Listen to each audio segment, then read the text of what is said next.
Hi friends, ಎಲ್ರಿಗೂ ನಮಸ್ಕಾರ. ಜ್ಞಾನಗಂಗೋತ್ರಿ ಸಂಸ್ಥೆಯ ಇನ್ಕ್ವೆಸ್ಟ್ ಪ್ರಚಲಿತ ಘಟನೆಗಳ ಸರಣಿಗೆ ತಮ್ಮೆಲ್ಲರಿಗೂ ಮತ್ತೊಮ್ಮೆ ಸ್ವಾಗತ. ಇವತ್ತು ನಾವು ಸಂಚಿಕೆ ಸಂಖ್ಯೆ 941 ಡಿಸ್ಕಸ್ ಮಾಡ್ತಾ ಇದ್ವಿ. ದಿನಾಂಕ 22 ಆಗಸ್ಟ್ 2025. ಇವತ್ತಿನ ಅಪ್ಡೇಟ್ಸನ್ನು ತಿಳಿಯೋ ಮುನ್ನ ಕಳೆದ ಸಂಚಿಕೆ 2 ಪ್ರಶ್ನೆಗಳ ಉತ್ತರಗಳು, ಪ್ರಶ್ನೆ ಸಂಖ್ಯೆ 1ಕ್ಕೆ ಆಪ್ಷನ್ ಡಿ ಮತ್ತು ಪ್ರಶ್ನೆ ಸಂಖ್ಯೆ 2ಕ್ಕೆ ಆಪ್ಷನ್ ಎ ಸರಿ ಉತ್ತರವಾಗಿರುತ್ತೆ. ಹಾಗಿದ್ರೆ ಇವತ್ತಿನ ಮೊದಲನೇ ಪ್ರಶ್ನೆಗೆ ಬರೋಣ. ಕರ್ನಾಟಕದಲ್ಲಿ ಪರಿಶಿಷ್ಟ ಜಾತಿಗಳಿಗೆ ಮೀಸಲಾತಿಯ ಒಟ್ಟು ಶೇಕಡವಾರು ಎಷ್ಟು? What is the total percentage of reservation for schedule caste in Karnataka? So ನಮ್ಮ ಕರ್ನಾಟಕದಲ್ಲಿ ಪರಿಶಿಷ್ಟ ಜಾತಿಗಳಿಗೆ ಸಂಬಂಧಪಟ್ಟಂತೆ ಒಟ್ಟು ಮೀಸಲಾತಿ ಎಷ್ಟಿರುತ್ತೆ ಅನ್ನೋದು ನಮ್ಮ ಪ್ರಶ್ನೆ ಆಗಿರುತ್ತೆ. ಸೊ ಈ ಪ್ರಶ್ನೆಗೆ ಸರಿಯಾದ ಉತ್ತರ ಒಟ್ಟು 17% ಮೀಸಲಾತಿಯನ್ನ ಶೆಡ್ಯೂಲ್ ಕಾಸ್ಟ್ಗೆ ನೀಡಲಾಗಿರುತ್ತೆ. ಸೊ ಈ ಒಂದು ಪ್ರಶ್ನೆಯನ್ನ ನೀಡಲಿಕ್ಕೆ ಕಾರಣ ಏನು ಅಂದ್ರೆ, cabinet nod for internal reservation slices SC quota into 3 categories. ಅಂದ್ರೆ ಈ ಒಂದು SC ಗಳಿಗೆ ಸಂಬಂಧಪಟ್ಟಂತೆ ಒಳ ಮೀಸಲಾತಿಯ ಒಂದು ಪ್ರಕ್ರಿಯೆ ಏನಿರುತ್ತೆ, ಸೊ ಇದು ಕ್ಯಾಬಿನೆಟ್ ಮತ್ತು ಸೆಷನ್ ಅಲ್ಲೂ ಕೂಡ ಈಗ ಅಂಗೀಕಾರ ಆಗಿರುತ್ತೆ. ಸೊ ಈ ಒಟ್ಟು 17% ಅನ್ನ ಈಗ 3 ವರ್ಗಗಳಾಗಿ ಡಿವೈಡ್ ಮಾಡ್ತಕ್ಕಂಥ ಒಂದು ಅಂತಿಮ ನಿರ್ಧಾರವನ್ನ ತೆಗೆದುಕೊಳ್ಳಲಾಗಿರುತ್ತೆ. ಸೊ ಇದು ನಮ್ಮ ಕರ್ನಾಟಕಕ್ಕೆ ಸಂಬಂಧಪಟ್ಟಂತೆ ಶೆಡ್ಯೂಲ್ ಕಾಸ್ಟ್ ಅಥವಾ ಪರಿಶಿಷ್ಟ ಜಾತಿಗಳಿಗೆ ಸಂಬಂಧಪಟ್ಟಂತೆ ಟೋಟಲ್ 17% ರಿಸರ್ವೇಷನ್ ಏನಿರುತ್ತೆ ಅದನ್ನ 3 ಡಿಸ್ಟಿಂಕ್ಟ್ ಕ್ಯಾಟಗರೀಸ್ಗಳಲ್ಲಿ ಡಿವೈಡ್ ಮಾಡಿರ್ತಾರೆ. ಸೊ ಈ ಒಂದು ಒಳ ಮೀಸಲಾತಿಯನ್ನ ಮಾಡಲಿಕ್ಕೆ ಶಿಫಾರಸನ್ನ ಮಾಡಿರ್ತಕ್ಕಂಥ ಕಮಿಟಿಯ ನೇತೃತ್ವವನ್ನ justice HN Nagamohan Das commission ಅಥವಾ ಜಸ್ಟಿಸ್ HN ನಾಗಮೋಹನ್ ದಾಸ್ ಅವರ ನೇತೃತ್ವದಲ್ಲಿ ಒಂದು ಕಮಿಷನ್ ಅನ್ನ ನೇಮಕ ಮಾಡಿರ್ತಾರೆ. ಆ ಒಂದು ಕಮಿಷನ್ ನೀಡಿರ್ತಕ್ಕಂಥ ಶಿಫಾರಸುಗಳ ಆಧಾರದ ಮೇಲೆ 3 ವರ್ಗಗಳಾಗಿ ಡಿವೈಡ್ ಮಾಡಲಾಗಿರುತ್ತೆ. ಆಕ್ಚುಲಿ ಇವರು ಶಿಫಾರಸುಗಳನ್ನ ಕೊಟ್ಟಿದ್ದಾಗ 5 ವರ್ಗಗಳಾಗಿ ಅವರು ಶಿಫಾರಸುಗಳನ್ನ ಕೊಟ್ಟಿರ್ತಾರೆ. ಬಟ್ ಸರ್ಕಾರ ಆ 5 ವರ್ಗಗಳನ್ನ 3 ವರ್ಗಗಳಾಗಿ ಮರ್ಜ್ ಮಾಡುವ ಮುಖಾಂತರ ಫೈನಲಿ ಇದನ್ನ ಅಂಗೀಕಾರ ಮಾಡಲಾಗಿರುತ್ತೆ. ಹಾಗಿದ್ರೆ ಆ 3 ವರ್ಗಗಳು ಯಾವ್ದ್ಯಾವ್ದು, ಯಾವ ವರ್ಗಕ್ಕೆ ಎಷ್ಟು ಪರ್ಸೆಂಟೇಜ್ ಮೀಸಲಾತಿಯನ್ನ ಕೊಟ್ಟಿದ್ದಾರೆ ಅಂತ ನಾವು ನೋಡೋದಾದ್ರೆ, ಸೊ ಮೊದಲನೇದು SC ರೈಟ್ ಅಂತ ಹೇಳ್ತೇವೆ, ಅಂದ್ರೆ ಬಲಗೈ ಅಂತ ಹೇಳ್ತೇವೆ. ಸೊ ಇದು ಹೊಲೆಯ ಮತ್ತೆ ಸಿಮಿಲರ್ ಕಮ್ಯುನಿಟೀಸ್ ಅನ್ನ ನಾವಿಲ್ಲಿ ನೋಡಬಹುದಾಗಿರುತ್ತೆ. ಹೊಲೆಯ ಮತ್ತು ಅಂತಹದೇ ಸಮುದಾಯಗಳಿಗೆ 6% ಮೀಸಲಾತಿಯನ್ನ ನೀಡಲಾಗಿರುತ್ತೆ. ಅಂದ್ರೆ ಟೋಟಲ್ 17% ಅಲ್ಲಿ 6% ಅನ್ನ ಇವರಿಗೆ ನೀಡಲಾಗಿರುತ್ತೆ. ಸೊ ಇನ್ನು ಲೆಫ್ಟ್ ಅಥವಾ ಎಡಗೈ ಅಂತ ನಾವು ಹೇಳ್ತೇವೆ. ಸೊ ಇಲ್ಲಿ ಮಾದಿಗಾಸ್ ಮತ್ತೆ ರಿಲೇಟೆಡ್ ಗ್ರೂಪ್ಸ್ ಅನ್ನ ನಾವು ನೋಡಬಹುದಾಗಿರುತ್ತೆ. ಸೊ ಇವರಿಗೆ 6% ಅಷ್ಟು ಮೀಸಲಾತಿಯನ್ನ ನೀಡಲಾಗಿರುತ್ತೆ. ಅದ್ರ ಜೊತೆಗೆ touchable Dalit communities and most backward and nomadic groups ಅಂತ ಹೇಳ್ತೇವೆ. ಅಂದ್ರೆ ಸ್ಪೃಶ್ಯ ದಲಿತ ಸಮುದಾಯಗಳು ಮತ್ತೆ ಅತ್ಯಂತ ಹಿಂದುಳಿದ, ಅದ್ರ ಜೊತೆಗೆ ಅಲೆಮಾರಿ ಗುಂಪುಗಳು. ಇದಕ್ಕೆ ಕೆಲವೊಂದು ಎಕ್ಸಾಂಪಲ್ಸ್ ಅನ್ನ ನಾವು ನೋಡೋದಾದ್ರೆ ಲಂಬಾಣಿ, ಬೋವಿ, ಕೊರಮ ಮತ್ತೆ ಕೊರಚ ಈ ರೀತಿಯ ಗುಂಪುಗಳಿಗೆ 5% ಮೀಸಲಾತಿಯನ್ನ ನೀಡಲಾಗಿರುತ್ತೆ. ಸೊ 6+6+5 ಸೊ ಟೋಟಲ್ 17% ರಿಸರ್ವೇಷನ್ ಅನ್ನ ಈ 3 ಕ್ಯಾಟಗರೀಸ್ ಗಳಲ್ಲಿ ಡಿವೈಡ್ ಮಾಡ್ತಕ್ಕಂಥದ್ದನ್ನ ನಾವಿಲ್ಲಿ ಗಮನಿಸಬಹುದಾಗಿರುತ್ತೆ. ಹಾಗಿದ್ರೆ ಸೊ ಈ ಒಂದು SC ಕಮ್ಯುನಿಟಿ ಟೋಟಲಿ ಎಷ್ಟು ಜಾತಿಗಳನ್ನ ಒಳಗೊಂಡಿರುತ್ತೆ ಅಂದ್ರೆ 101 ಜಾತಿಗಳನ್ನ ಒಳಗೊಂಡಿರುತ್ತೆ. ಸೊ ಈ ಒಂದು ಕಾರಣದಿಂದ ಈಕ್ವಿಟಬಲ್ ಶೇರಿಂಗ್ ಆಫ್ ಬೆನಿಫಿಟ್ಸ್ ಅಂದ್ರೆ ಅವ್ರಿಗೆ ಬರ್ತಕ್ಕಂಥ ಪ್ರಯೋಜನಗಳನ್ನ ಸಮಾನ ವಿತರಣೆಯನ್ನ ಖಚಿತಪಡಿಸಿಕೊಳ್ಳುವ ಉದ್ದೇಶದಿಂದ ಸೊ ಈ ಒಂದು ಇಂಟರ್ನಲ್ ರಿಸರ್ವೇಷನ್ ಅನ್ನ ಮಾಡಲಾಗಿರುತ್ತೆ. ಸೊ ಇದರ ಜೊತೆಗೆ ಕರ್ನಾಟಕ ಸರ್ಕಾರ ಇನ್ನೊಂದು ಪ್ರಮುಖ ನಿರ್ಧಾರವನ್ನ ಕೂಡ ಘೋಷಣೆ ಮಾಡಿರುತ್ತೆ. ಆ ಪ್ರಮುಖ ನಿರ್ಧಾರ ಏನು ಅಂದ್ರೆ permanent commission for schedule caste, ಅಂದ್ರೆ ಈ ಒಂದು ಪರಿಶಿಷ್ಟ ಜಾತಿಗಳಿಗೆ ಸಂಬಂಧಪಟ್ಟಂತೆ ಶಾಶ್ವತ ಆಯೋಗವನ್ನ ಕೂಡ ಘೋಷಣೆ ಮಾಡಲಾಗಿರುತ್ತೆ. ಈ ಶಾಶ್ವತ ಆಯೋಗದ ಒಂದು ಕೆಲಸ ಏನು ಅಂದ್ರೆ ಕಾಲ ಕಾಲಕ್ಕೆ ಈ ಒಂದು ರಿಸರ್ವೇಷನ್ ಅನ್ನ ಪರಿಶೀಲನೆ ಮಾಡತಕ್ಕಂಥ ಉದ್ದೇಶದಿಂದ ಒಂದು ಶಾಶ್ವತ ಆಯೋಗವನ್ನ ಕೂಡ ಕರ್ನಾಟಕ ಸರ್ಕಾರ ಘೋಷಣೆ ಮಾಡಲಾಗಿರುತ್ತೆ. ಹಾಗಿದ್ರೆ ಈ ರೀತಿಯ ಶಾಶ್ವತ ಆಯೋಗ ಈಗಾಗಲೇ ಯಾವುದಕ್ಕಿದೆ ಅಂದ್ರೆ ಮೈನಾರಿಟಿ ಅಂದ್ರೆ ಹಿಂದುಳಿದ ವರ್ಗಗಳಿಗೆ ಶಾಶ್ವತ ಆಯೋಗವನ್ನ ನಾವು ಈಗಾಗಲೇ ನೋಡಬಹುದಾಗಿರುತ್ತೆ. ಇದೇ ರೀತಿಯ ಶಾಶ್ವತ ಆಯೋಗವನ್ನ ಈಗ SC ಕಮ್ಯುನಿಟಿಗೂ ಕೂಡ ಕರ್ನಾಟಕ ಸರ್ಕಾರ ಅನೌನ್ಸ್ ಮಾಡಿರುತ್ತೆ. ಹಾಗಿದ್ರೆ ಈ ಒಂದು ಇಂಟರ್ನಲ್ ರಿಸರ್ವೇಷನ್ ಮಾಡಲಿಕ್ಕೆ ರೀಸನ್ ಏನು ಅಂತ ನಾವಿಲ್ಲಿ ನೋಡೋದಾದ್ರೆ, 2022ರಲ್ಲಿ ಸುಪ್ರೀಂ ಕೋರ್ಟ್ ನಿಂದ ಒಂದು ಡೈರೆಕ್ಷನ್ ಬಂದಿರುತ್ತೆ. ಆ ಡೈರೆಕ್ಷನ್ ಏನು ಅಂದ್ರೆ ವಿತ್ ಇನ್ SC ಕಮ್ಯುನಿಟೀಸ್ ಅಂದ್ರೆ ರಾಜ್ಯಗಳಿಗೆ ಒಂದು ಡೈರೆಕ್ಷನ್ ಅನ್ನ ನೀಡಲಾಗಿರುತ್ತೆ. ಈ ಒಂದು ಪರಿಶಿಷ್ಟ ಜಾತಿಗಳ ಒಳಗಡೆ ಒಂದು ಒಳ ಮೀಸಲಾತಿಯನ್ನ ಮಾಡ್ತಕ್ಕಂಥ ಒಂದು ನಿರ್ದೇಶನವನ್ನ ನೀಡಲಾಗಿರುತ್ತೆ. ಈ ಒಂದು ನಿರ್ದೇಶನದ ಅನುಸಾರವಾಗಿ ನಮ್ಮ ಕರ್ನಾಟಕ ಸರ್ಕಾರ ಈಗ ಅಂತಿಮವಾಗಿ ಈ ಒಂದು ಇಂಟರ್ನಲ್ ರಿಸರ್ವೇಷನ್ ಅನ್ನ ಕಂಪ್ಲೀಟ್ ಮಾಡಲಾಗಿರುತ್ತೆ. As I told you before, ಈ ನಾಗಮೋಹನ್ ದಾಸ್ರವರು ನೀಡಿರ್ತಕ್ಕಂಥ ಒಂದು ಶಿಫಾರಸ್ಸಿನ ಆಧಾರದ ಮೇಲೆ ಅವರು 5 ಕ್ಯಾಟಗರೀಸ್ ಆಗಿ ಡಿವೈಡ್ ಮಾಡಲಾಗಿರುತ್ತೆ. ಬಟ್ ಈ 5 ವರ್ಗಗಳನ್ನು ಕ್ಯಾಬಿನೆಟ್ ಮರ್ಜ್ ಮಾಡಿ ಅದನ್ನ 3 ವರ್ಗಗಳಲ್ಲಿ ಒಂದು ಅಂತಿಮವಾಗಿರ್ತಕ್ಕಂಥ ಮೀಸಲಾತಿಯನ್ನ ಅವರು ಘೋಷಣೆಯನ್ನ ಮಾಡಲಾಗಿರುತ್ತೆ. ಸೊ ಯಾರಿದು ಜಸ್ಟಿಸ್ ನಾಗಮೋಹನ್ ದಾಸ್, ಇವರ ಬಗ್ಗೆ ನಾವು ತಿಳ್ಕೊಳ್ಳೋದಾದ್ರೆ, ಸೊ ಇವರು ರಿಟೈರ್ಡ್ ಹೈಕೋರ್ಟ್ ಜಡ್ಜ್ ಆಗಿರ್ತಾರೆ, ಅಂದ್ರೆ ನಿವೃತ್ತರಾಗಿರ್ತಕ್ಕಂಥ ಹೈಕೋರ್ಟ್ ನ್ಯಾಯಮೂರ್ತಿಗಳ ನೇತೃತ್ವದಲ್ಲಿ ಒಂದು ಆಯೋಗವನ್ನ ನೇಮಕ ಮಾಡಿರ್ತಾರೆ. ಸೊ ಇವರು ಕಂಪ್ಲೀಟ್ ಸರ್ವೆಯನ್ನ ಮಾಡುವ ಮುಖಾಂತರ ಈ ಒಂದು ಶಿಫಾರಸುಗಳನ್ನ ನೀಡಲಾಗಿರುತ್ತೆ. ಸೊ ಈ ಒಂದು ಪ್ಯಾನಲ್ ಅನ್ನ ಕಾನ್ಸ್ಟಿಟ್ಯೂಟ್ ಮಾಡಿರ್ತಕ್ಕಂಥದ್ದು ನವೆಂಬರ್ 2024ರಲ್ಲಿ to study and do the survey and recommend, ಅಂದ್ರೆ ಯಾವ ಒಂದು ಆಧಾರದ ಮೇಲೆ ಮೀಸಲಾತಿಯನ್ನ ನಾವು ವಿಂಗಡಣೆ ಮಾಡಬಹುದು ಅದರ ಬಗ್ಗೆ ಒಂದು ಶಿಫಾರಸನ್ನ ನೀಡಲಿಕ್ಕೆ 2024ರ ನವೆಂಬರ್ನಲ್ಲಿ ಇವರನ್ನ ನೇಮಕ ಮಾಡಲಾಗಿರುತ್ತೆ.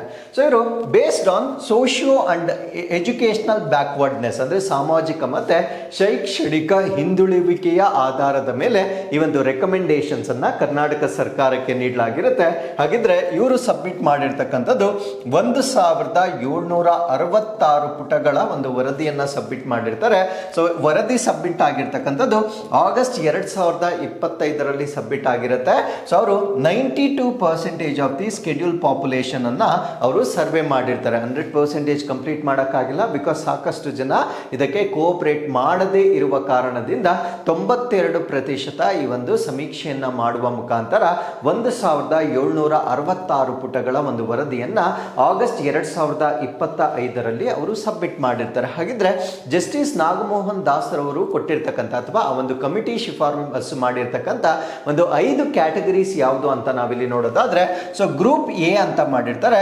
ಸೊ ಇಲ್ಲಿ ಮೋಸ್ಟ್ ಬ್ಯಾಕ್ವರ್ಡ್ ಕಮ್ಯುನಿಟೀಸ್ ಅನ್ನ ಗ್ರೂಪ್ ಎ ಅಂತ ಅವರು ಕರೆದಿರ್ತಾರೆ. ಸೊ ಇವರಿಗೆ 1% ರಿಸರ್ವೇಶನ್ ಅನ್ನ ನೀಡ್ತಕ್ಕಂಥದ್ದು. ಗ್ರೂಪ್ ಬಿ ಅಥವಾ ವರ್ಗ ಬಿ, ಸೊ ಇಲ್ಲಿ SC ಲೆಫ್ಟ್ ಅಥವಾ ಈ ಒಂದು ಎಡಗೈ ಮಾದಿಗ ಕಮ್ಯುನಿಟಿಗೆ ಇವರು 6% ಅನ್ನ ಶಿಫಾರಸು ಮಾಡಿರ್ತಾರೆ. ಗ್ರೂಪ್ ಸಿ ಅಲ್ಲಿ SC ರೈಟ್ ಅಂತ ಹೇಳ್ತೀವಿ, ಬಲಗೈ, ಇಲ್ಲಿ ಹೊಲೆಯ ಕಮ್ಯುನಿಟಿಯನ್ನ ನೋಡ್ಬೋದಾಗಿರುತ್ತೆ. ಸೊ ಇವರಿಗೆ 5% ಅನ್ನ ರೆಕಮೆಂಡ್ ಮಾಡಿರ್ತಾರೆ. ಗ್ರೂಪ್ ಡಿ ಅಲ್ಲಿ ನಾವು ಟಚಬಲ್ ದಲಿತ್ಸ್ ಅಂದ್ರೆ ಪುರುಷ ದಲಿತರನ್ನ ನಾವು ನೋಡ್ಬೋದಾಗಿರುತ್ತೆ, ಲೈಕ್ ಬೋವಿ, ಬಂಜಾರ, ಕೊರಮ ಮತ್ತೆ ಕೊರಚರನ್ನ. ಸೊ ಇವರಿಗೆ 4% ರಿಸರ್ವೇಶನ್ ಅನ್ನ ನೀಡಲಾಗಿರುತ್ತೆ. ಸೊ ಗ್ರೂಪ್ ಇ ಅಲ್ಲಿ ನಾವು ಆದಿ ಕರ್ನಾಟಕ, ಆದಿ ದ್ರಾವಿಡ ಮತ್ತೆ ಆದಿ ಆಂಧ್ರಗಳನ್ನ ನಾವು ನೋಡಬಹುದಾಗಿರುತ್ತೆ. ಸೊ ಇವರಿಗೆ 1% ರಿಸರ್ವೇಶನ್ ಅನ್ನು ನೀಡಲಾಗಿರುತ್ತೆ. ಈ 5 ಗುಂಪುಗಳನ್ನ ಕ್ಯಾಬಿನೆಟ್ ಅವರು 3 ಗುಂಪುಗಳಾಗಿ ಡಿವೈಡ್ ಮಾಡುವ ಮುಖಾಂತರ ಸೊ ಈ ಒಂದು ಆಂತರಿಕ ಅಥವಾ ಒಳ ಮೀಸಲಾತಿಯನ್ನ ಈಗ ಸಂಪೂರ್ಣಗೊಳಿಸಲಾಗಿರುತ್ತೆ.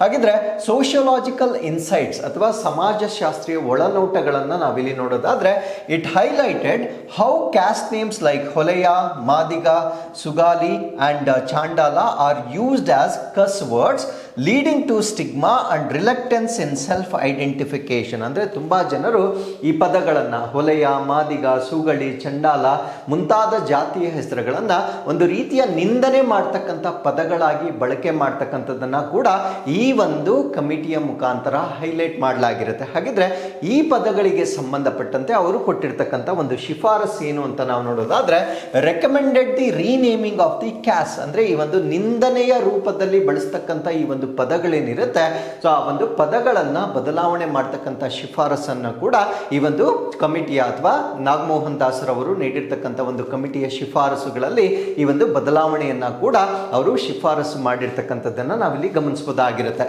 So with this let's get into question number 2.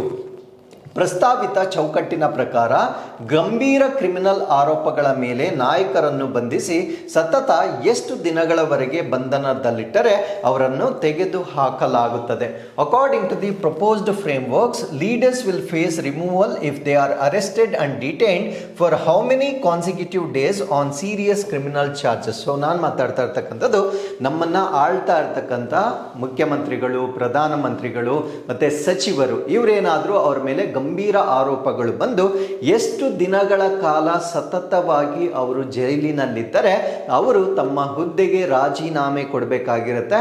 So ಈ ರೀತಿಯ ಒಂದು ಮಸೂದೆಯನ್ನ ಈಗ ಇಂಟ್ರೊಡ್ಯೂಸ್ ಮಾಡಿರ್ತಾರೆ. ಸದ್ಯಕ್ಕೆ ಇದು JPCಯಲ್ಲಿ ಇದರ ರಿವ್ಯೂ ಅನ್ನ ಮಾಡ್ತಾ ಇದ್ದಾರೆ. ಹಾಗಿದ್ರೆ ಈ ಒಂದು ಪ್ರಸ್ತಾವನೆಯ ಪ್ರಕಾರ ಸತತವಾಗಿ ಅವರು ಎಷ್ಟು ದಿನಗಳ ಕಾಲ ಜೈಲಿನಲ್ಲಿದ್ದರೆ ಅವರು ತಮ್ಮ ಸ್ಥಾನವನ್ನ ತ್ಯಜಿಸಬೇಕಾಗುತ್ತೆ ಅನ್ನೋದು ನಮ್ಮ ಪ್ರಶ್ನೆ ಆಗಿರುತ್ತೆ. ಸೊ ಕಾರಣ ಏನಂದ್ರೆ ಇವರು ಜೈಲಿನಿಂದಲೇ ಆಡಳಿತವನ್ನ ನಡೆಸ್ತಕ್ಕಂಥ ಸಾಕಷ್ಟು ಉದಾಹರಣೆಗಳನ್ನ ನೋಡಿರ್ತೇವೆ. ಸೊ ಇವರು ನಮ್ಮ ಸಮಾಜದ ಒಂದು ಮಾಡೆಲ್ಸ್ ಆಗಿರ್ಬೇಕು, ಅಂದ್ರೆ ಜನ ಅವರನ್ನ ನೋಡಿ ಕಲಿಬೇಕು. ಆ ಒಂದು ದೃಷ್ಟಿಯಿಂದ ಅವರು ಅಷ್ಟು ಎಕ್ಸ್ಟ್ರೀಮ್ ಮಿಸ್ಟೇಕ್ಸ್ ಅಥವಾ ಕ್ರೈಮ್ಸ್ ಅನ್ನ ಮಾಡಬಾರದು ಅನ್ನುವ ಉದ್ದೇಶದಲ್ಲಿ ಈ ಒಂದು ಬಿಲ್ ಅನ್ನ ಇಂಟ್ರೊಡ್ಯೂಸ್ ಮಾಡ್ತಕ್ಕಂಥ ಒಂದು ಪ್ರಯತ್ನವನ್ನ ಮಾಡಲಾಗಿರುತ್ತೆ. ಹಾಗಿದ್ರೆ ಮಿನಿಮಮ್ ಎಷ್ಟು ದಿನ ಅವರು ಜೈಲಲ್ಲಿದ್ದರೆ ತಮ್ಮ ಪೊಸಿಷನ್ ಅನ್ನ ಅವರು ತ್ಯಜಿಸಬೇಕಾಗುತ್ತೆ ಅನ್ನೋದು ನಮ್ಮ ಪ್ರಶ್ನೆ ಆಗಿರುತ್ತೆ. ಸೊ ಈ ಪ್ರಶ್ನೆಗೆ ಸರಿಯಾದ ಉತ್ತರ 30 ದಿನಗಳ ಕಾಲ ಅವರು ಸತತವಾಗಿ ಜೈಲಿನಲ್ಲಿದ್ದರೆ 31ನೇ ದಿನ ಅವರ ಸ್ಥಾನವನ್ನ ಅವರು ಕಳೆದುಕೊಳ್ತಾರೆ. ಸೊ ಈ ರೀತಿಯ ಬಿಲ್ ಅನ್ನ ಈಗ ಇಂಟ್ರೊಡ್ಯೂಸ್ ಮಾಡಲಾಗಿರುತ್ತೆ. ಸೊ ಇದನ್ನ ಕಾನ್ಸ್ಟಿಟ್ಯೂಷನ್ 130th ಅಮೆಂಡ್ಮೆಂಟ್ ಬಿಲ್ 2025 ಅಂತ ಹೇಳ್ತೇವೆ. ಸೊ ಇದೊಂದು ಮಸೂದೆ. ಅದಾದ್ಮೇಲೆ government of union territory bill 2025 and Jammu and Kashmir reorganisation amendment bill 2025 ಈ 3 ಬಿಲ್ಗಳನ್ನ ಇಂಟ್ರೊಡ್ಯೂಸ್ ಮಾಡುವ ಮುಖಾಂತರ ಸೊ ಈ ಒಂದು ಹೊಸ ರೀತಿಯ ಕಾನೂನನ್ನ ಜಾರಿಗೆ ತರ್ತಕ್ಕಂಥ ಒಂದು ಪ್ರಯತ್ನವನ್ನ ಕೇಂದ್ರ ಸರ್ಕಾರದಲ್ಲಿ ಮಾಡಲಾಗಿರುತ್ತೆ. ಹಾಗಿದ್ರೆ ಸೊ ಈ ಒಂದು ಬಿಲ್ ನ ಪ್ರಮುಖ ಜಿಸ್ಟ್ ಏನು ಅಂತ ನಾವು ನೋಡೋದಾದ್ರೆ ಸೊ ಫಸ್ಟ್ ಪಾಯಿಂಟ್ ನಿಮ್ಗೆ ಆಲ್ರೆಡಿ ತಿಳಿದಿದೆ. 30 ಕಾನ್ಸಿಕ್ಯೂಟಿವ್ ಡೇಸ್ ಅಂದ್ರೆ ನಿರಂತರವಾಗಿ 30 there should not be any break in between. So ನಿರಂತರವಾಗಿ 30 ದಿನ ಅವರು ಜೈಲಿನಲ್ಲಿ ಇರಬೇಕಾಗಿರುತ್ತೆ. ಇನ್ನೊಂದು ಕಂಡೀಷನ್ ಏನು ಅಂದ್ರೆ facing charges of offences punishable with imprisonment of 5 years or more. ಅಂದ್ರೆ ಅವ್ರು ಮಾಡಿರ್ತಕ್ಕಂಥ ಆ ಒಂದು ಅಪರಾಧಕ್ಕೆ 5 ಅಥವಾ 5 ವರ್ಷಗಳಿಗಿಂತ ಹೆಚ್ಚಿನ ಒಂದು ಶಿಕ್ಷೆ ಆಗ್ತಕ್ಕಂಥ ಒಂದು ಸಾಧ್ಯತೆ ಇದ್ದರೆ ಸೊ ಅವರು ತಮ್ಮ ಸ್ಥಾನವನ್ನ ತ್ಯಜಿಸಬೇಕಾಗಿರುತ್ತೆ. ಹಾಗಿದ್ರೆ ಅವ್ರನ್ನ ರಿಮೂವಲ್ ಮಾಡ್ತಕ್ಕಂಥ ಅಂದ್ರೆ ಅವ್ರನ್ನ ವಜಾಗೊಳಿಸ್ತಕ್ಕಂಥ ಒಂದು ಅಥಾರಿಟಿ ಅಥವಾ ಅಧಿಕಾರ ಯಾರಿಗೆ ನೀಡಲಾಗಿರುತ್ತೆ ಅಂದ್ರೆ the president for prime minister and union ministers. ಅಂದ್ರೆ ಪ್ರಧಾನ ಮಂತ್ರಿಗಳನ್ನ ಮತ್ತೆ ಕೇಂದ್ರ ಸಚಿವರನ್ನ ವಜಾಗೊಳಿಸ್ತಕ್ಕಂಥ ಒಂದು ಅಧಿಕಾರವನ್ನ ರಾಷ್ಟ್ರಪತಿಗಳಿಗೆ ನೀಡಲಾಗಿರುತ್ತೆ. In case of chief ministers and state ministers ಅಂದ್ರೆ ಮುಖ್ಯಮಂತ್ರಿಗಳು ಮತ್ತು ರಾಜ್ಯದ ಮಂತ್ರಿಗಳನ್ನ ವಜಾಗೊಳಿಸಬೇಕಾಗಿದ್ರೆ ಆ ಒಂದು ಅಧಿಕಾರವನ್ನ ಗವರ್ನರ್ಸ್ ಅಥವಾ ರಾಜ್ಯಪಾಲರಿಗೆ ನೀಡಲಾಗಿರುತ್ತೆ. And in case of ministers in union territories ಅಂದ್ರೆ ಈ ಗವರ್ನರ್ಸ್ ಮತ್ತೆ ಯೂನಿಯನ್ ಟೆರಿಟರೀಸ್ ಅಲ್ಲಿ ಇರ್ತಕ್ಕಂಥ ಮಿನಿಸ್ಟರ್ಸ್ ಅನ್ನ ರಿಮೂವ್ ಮಾಡ್ತಕ್ಕಂಥ ಒಂದು ಅಧಿಕಾರವನ್ನು ಅಂದ್ರೆ ಯೂನಿಯನ್ ಟೆರಿಟರೀಸ್ ಅಲ್ಲಿ ಇರ್ತಕ್ಕಂಥ ಒಂದು ಮಂತ್ರಿಗಳನ್ನ ರಿಮೂವ್ ಮಾಡ್ತಕ್ಕಂಥ ಅಧಿಕಾರವನ್ನ ಲೆಫ್ಟಿನೆಂಟ್ ಗವರ್ನರ್ಸ್ಗೆ ನೀಡಲಾಗಿರುತ್ತೆ. ಸೊ ಈ ಒಂದು ಬಿಲ್ ನಲ್ಲಿ ಇರ್ತಕ್ಕಂಥ ಆಲ್ಮೋಸ್ಟ್ ಇನ್ಫಾರ್ಮೇಶನ್ ಅನ್ನು ನಾನು ಇಲ್ಲಿ ಡಿಸ್ಕಸ್ ಮಾಡಿರ್ತೇನೆ. ಸೊ ಇನ್ನು ಇಂಟ್ರೆನ್ಸಿಕ್ ಡೀಟೇಲ್ಸ್ ಏನಿದಾವೆ ಅನ್ನೋದನ್ನ ನಾವಿಲ್ಲಿ ಕಂಪ್ಲೀಟ್ ಆಗಿ ಡಿಸ್ಕಸ್ ಮಾಡ್ತಾ ಬರೋಣ. ಸೊ ಇದು ಲೋಕಸಭೆಯಲ್ಲಿ ಇಂಟ್ರೊಡ್ಯೂಸ್ ಆಗಿರ್ತಕ್ಕಂಥ ಒಂದು ಬಿಲ್ ಆಗಿರುತ್ತೆ.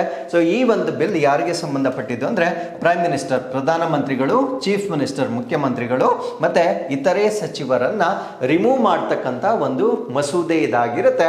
So if they are arrested and detained for serious criminal charges for 30 consecutive days ಅಂದ್ರೆ 30 ಸತತ ದಿನಗಳು ಅವರು ಗಂಭೀರ ಆರೋಪಗಳ ಮೇಲೆ ಏನಾದರೂ ಬಂಧನಕ್ಕೊಳಪಟ್ಟಿದ್ದರೆ ಸೊ ಈ ಒಂದು ಮಸೂದೆ ಅನ್ವಯವಾಗ್ತಕ್ಕಂಥದ್ದನ್ನ ನಾವಿಲ್ಲಿ ಗಮನಿಸಬಹುದಾಗಿರುತ್ತೆ. ಹಾಗಿದ್ರೆ ಅವರು ಇಂಟ್ರೊಡ್ಯೂಸ್ ಮಾಡಿರ್ತಕ್ಕಂಥ 3 ಬಿಲ್ಸ್ ಯಾವ್ದ್ಯಾವ್ದು ಅಂತ ನಾವು ನೋಡೋದಾದ್ರೆ ಒಂದು ಕಾನ್ಸ್ಟಿಟ್ಯೂಷನಲ್ ಅಮೆಂಡ್ಮೆಂಟ್ ಬಿಲ್ 2025 ಅಂದ್ರೆ 130ನೇ ತಿದ್ದುಪಡಿ ಒಂದು ಮಸೂದೆ ಆಗಿರುತ್ತೆ. ಸೊ ಇದು ಸೆಂಟ್ರಲ್ ಗವರ್ಮೆಂಟ್ ನ ವ್ಯಾಪ್ತಿಗೆ ಬರ್ತಕ್ಕಂಥದ್ದು ಅಂದ್ರೆ ಕೇಂದ್ರ ಸರ್ಕಾರ ಕೇಂದ್ರ ಸರ್ಕಾರದ ಪ್ರಧಾನ ಮಂತ್ರಿಗಳು ಮತ್ತೆ ಕೇಂದ್ರ ಸಚಿವರಿಗೆ ಸಂಬಂಧಪಟ್ಟಿರ್ತಕ್ಕಂಥ ಬಿಲ್ ಆಗಿರುತ್ತೆ. ಸೊ ಈ ಒಂದು ಬಿಲ್ ನ ಪ್ರಮುಖ ನಿಬಂಧನೆಗಳು ಕೀ ಪ್ರಾವಿಷನ್ಸ್ ಏನು ಅಂತ ನಾವು ನೋಡೋದಾದ್ರೆ ಅಮೆಂಡ್ಸ್ ಆರ್ಟಿಕಲ್ 75. ಸೊ ಇದರ ಮುಖಾಂತರ ವಿಧಿ 75 ತಿದ್ದುಪಡಿ ಮಾಡಲಾಗುತ್ತೆ to mandate removal of prime minister and union ministers if detained for 30 days plus on charges punishable with 5+ years of imprisonment. ಅಂದ್ರೆ ಈ ಒಂದು ತಿದ್ದುಪಡಿಯ ಮುಖಾಂತರ 75ನೇ ವಿಧಿಯನ್ನ ಅಮೆಂಡ್ಮೆಂಟ್ ಮಾಡಲಾಗುತ್ತೆ. ಸೊ ಇದರ ಒಂದು 75ನೇ ಆರ್ಟಿಕಲ್ ನ ಒಂದು ಅಮೆಂಡ್ಮೆಂಟ್ ನ ಪ್ರಕಾರ ಪ್ರೈಮ್ ಮಿನಿಸ್ಟರ್ ಮತ್ತೆ ಯೂನಿಯನ್ ಮಿನಿಸ್ಟರ್ಸ್ ಅನ್ನ ವಜಾಗೊಳಿಸ್ತಕ್ಕಂಥದ್ದನ್ನ ಅಥವಾ ಒಂದು ಪ್ರೊಸೀಜರ್ ಅನ್ನ ಈ ಒಂದು ತಿದ್ದುಪಡಿಯ ಮುಖಾಂತರ ಬದಲಾವಣೆ ಮಾಡಲಾಗುತ್ತೆ. ಸೊ ಎರಡನೇ ಬಿಲ್ ಅನ್ನ ನಾವು governments of union territories amendment bill 2025 ಅಂತ ಹೇಳ್ತೇವೆ. ಕೇಂದ್ರಾಡಳಿತ ಪ್ರದೇಶಗಳ ಸರ್ಕಾರ ತಿದ್ದುಪಡಿ ಮಸೂದೆ 2025. ಸೊ ಇದು ಯಾವ ವ್ಯಾಪ್ತಿಗೆ ಬರುತ್ತಂದ್ರೆ ಯೂನಿಯನ್ ಟೆರಿಟರೀಸ್ ಲೈಕ್ ಡೆಲ್ಲಿ ಮತ್ತೆ ಪುದುಚೇರಿ. ಸೊ ದೆಹಲಿ ಮತ್ತೆ ಪುದುಚೇರಿಯಂತಹ ಕೇಂದ್ರಾಡಳಿತ ಪ್ರದೇಶಗಳಿಗೆ ಬರ್ತಕ್ಕಂಥ ಒಂದು ಮಸೂದೆ ಇದಾಗಿರುತ್ತೆ. ಸೊ ಇದು adds clause 5A to section 45 of the union territories act for removal of chief ministers and ministers and UTs. ಅಂದ್ರೆ ಕೇಂದ್ರಾಡಳಿತ ಪ್ರದೇಶಗಳಲ್ಲಿ ಮುಖ್ಯಮಂತ್ರಿಗಳು, ಸೊ ಮುಖ್ಯಮಂತ್ರಿಗಳಾಗಿರ್ಬೋದು ಅಥವಾ ಬೇರೆ ಸಚಿವರಾಗಿರ್ಬೋದು, ಇವರನ್ನ ವಜಾಗೊಳಿಸಲಿಕ್ಕೆ ಕೇಂದ್ರಾಡಳಿತ ಪ್ರದೇಶದ ಒಂದು ಕಾಯ್ದೆ ಇರುತ್ತೆ. ಕೇಂದ್ರಾಡಳಿತ ಪ್ರದೇಶದ ಕಾಯ್ದೆ, ಅದರಲ್ಲಿ ಒಂದು ಸೆಕ್ಷನ್ 45ಗೆ ಒಂದು ಕಂಡೀಷನ್ ಅನ್ನ ಅಂದ್ರೆ ಒಂದು ಕ್ಲಾಸ್ ಅನ್ನ ಸೇರಿಸ್ತಾರೆ ಅಥವಾ ಒಂದು ಸೆಕ್ಷನ್ ಅನ್ನ ಸೇರಿಸ್ತಾರೆ. ಆ ಒಂದು ಸೆಕ್ಷನ್ ಅನ್ನ ನಾವೇನಂತ ಕರಿತೀವಿ ಅಂದ್ರೆ 5A ಅನ್ನ ಸೇರಿಸುವ ಮುಖಾಂತರ ಸೊ ಅವರನ್ನ ವಜಾಗೊಳಿಸ್ತಕ್ಕಂಥ ಒಂದು ಕಾನೂನನ್ನ ಜಾರಿಗೊಳಿಸ್ತಕ್ಕಂಥ ಒಂದು ಪ್ರಯತ್ನವಾಗಿರುತ್ತೆ. ಸೊ ಮೂರನೇ ಬಿಲ್ ಅನ್ನ ನಾವು Jammu and Kashmir reorganisation amendment bill 2025 ಅಂತ ಹೇಳ್ತೇವೆ. ಸೊ ಜಮ್ಮು ಮತ್ತು ಕಾಶ್ಮೀರ ಮರು ವಿಂಗಡಣೆ ತಿದ್ದುಪಡಿ ಮಸೂದೆ 2025. ಸೊ ಇದು ಜಮ್ಮು ಮತ್ತು ಕಾಶ್ಮೀರ್ಗೆ ಸಂಬಂಧಪಟ್ಟಿರ್ತಕ್ಕಂಥ ಒಂದು ಬಿಲ್ ಆಗಿರುತ್ತೆ. ಸೊ ಈ ಒಂದು ಬಿಲ್ ನ ಪ್ರಾವಿಷನ್ ಏನು ಅಂದ್ರೆ amends section 54 to empower lieutenant governor to remove detained ministers or chief ministers. ಅಂದರೆ ಈ ಒಂದು ತಿದ್ದುಪಡಿಯ ಪ್ರಕಾರ ಮುಖ್ಯಮಂತ್ರಿಗಳಾಗಿರ್ಬೋದು ಅಥವಾ ಬಂಧನಕ್ಕೊಳಗಾದ ಸಚಿವರನ್ನ ತೆಗೆದುಹಾಕಲು ಲೆಫ್ಟಿನೆಂಟ್ ಗವರ್ನರ್ಗೆ ಅಧಿಕಾರ ನೀಡಲಿಕ್ಕೆ ಸೆಕ್ಷನ್ 54 ತಿದ್ದುಪಡಿ ಮಾಡ್ತಕ್ಕಂಥದ್ದು. ಅಂದರೆ ಈ ಒಂದು ಜಮ್ಮು ಅಂಡ್ ಕಾಶ್ಮೀರ್ ರಿಆರ್ಗನೈಸೇಷನ್ ಕಾಯ್ದೆಯಲ್ಲಿ ಸೆಕ್ಷನ್ 54 ತಿದ್ದುಪಡಿ ಮಾಡುವ ಮುಖಾಂತರ ಆ ಮುಖ್ಯಮಂತ್ರಿಗಳನ್ನ ಮತ್ತು ಬಂಧನಕ್ಕೊಳಗಾಗಿರ್ತಕ್ಕಂಥ ಸಚಿವರನ್ನ ರಿಮೂವ್ ಮಾಡ್ತಕ್ಕಂಥ ಅಧಿಕಾರವನ್ನ ಲೆಫ್ಟಿನೆಂಟ್ ಗವರ್ನರ್ಗೆ ನೀಡ್ತಕ್ಕಂಥ ಒಂದು ಮಸೂದೆಯನ್ನ ಕೂಡ ಸೊ ಇಲ್ಲಿ ಇಂಟ್ರೊಡ್ಯೂಸ್ ಮಾಡಲಾಗಿರುತ್ತೆ. ಈ ಮೂರು ಮಸೂದೆಗಳನ್ನ ಈಗ ಇಂಟ್ರೊಡ್ಯೂಸ್ ಮಾಡಲಾಗಿರುತ್ತೆ. So what the bill says, so ಈ ಬಿಲ್ ಏನ್ ಹೇಳುತ್ತೆ, ಸೊ ಅದನ್ನ ನಾನು ಕಂಪ್ಲೀಟ್ ಆಗಿ ಆಲ್ರೆಡಿ ಎಕ್ಸ್ಪ್ಲೈನ್ ಮಾಡಿದ್ದೇನೆ. 30 days plus 5 years plus imprisonment ಆಗ್ತಕ್ಕಂಥ ಒಂದು ಸಾಧ್ಯತೆ ಇದ್ದರೆ ಅವರು ತಮ್ಮ ಸ್ಥಾನವನ್ನ ತ್ಯಜಿಸಬೇಕಾಗಿರ್ತಕ್ಕಂಥದ್ದು ಕಡ್ಡಾಯವಾಗಿರುತ್ತೆ.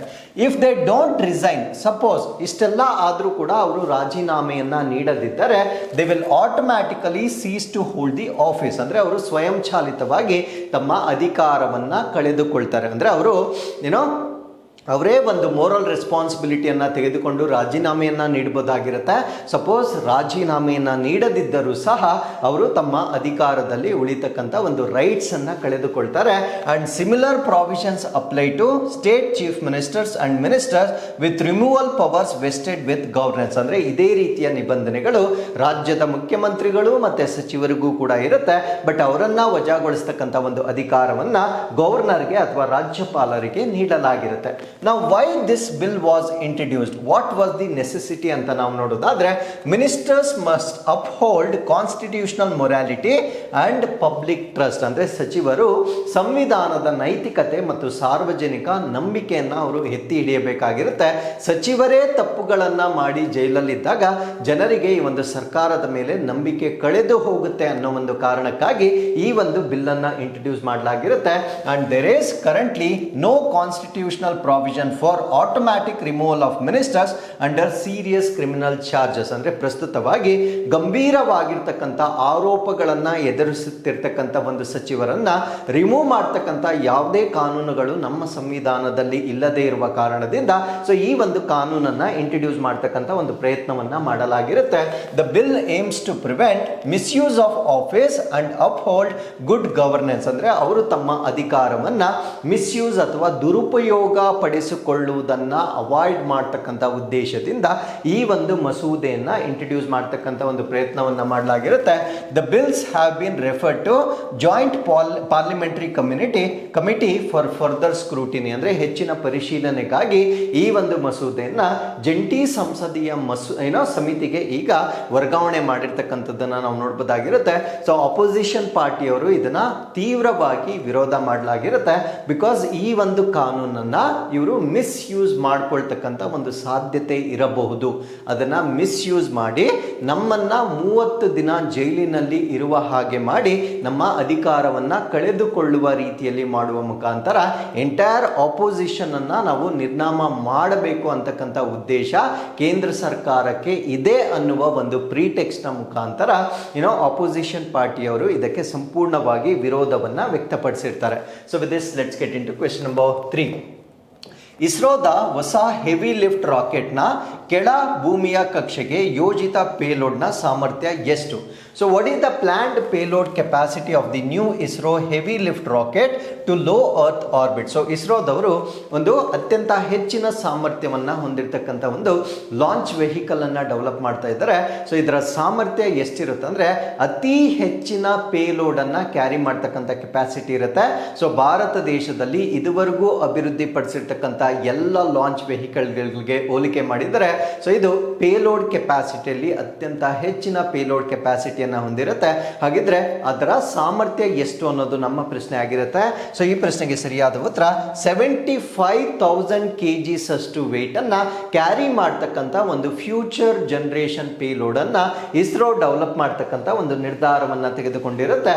So ISRO moves heavy lift rocket that can carry payload of 75,000 kg 75,000 kgಗಳಷ್ಟನ್ನು ಕ್ಯಾರಿ ಮಾಡ್ತಕ್ಕಂಥ ಒಂದು ಲಾಂಚ್ ವೆಹಿಕಲ್ ಅನ್ನ ಡೆವಲಪ್ ಮಾಡ್ತಾ ಇದೆ.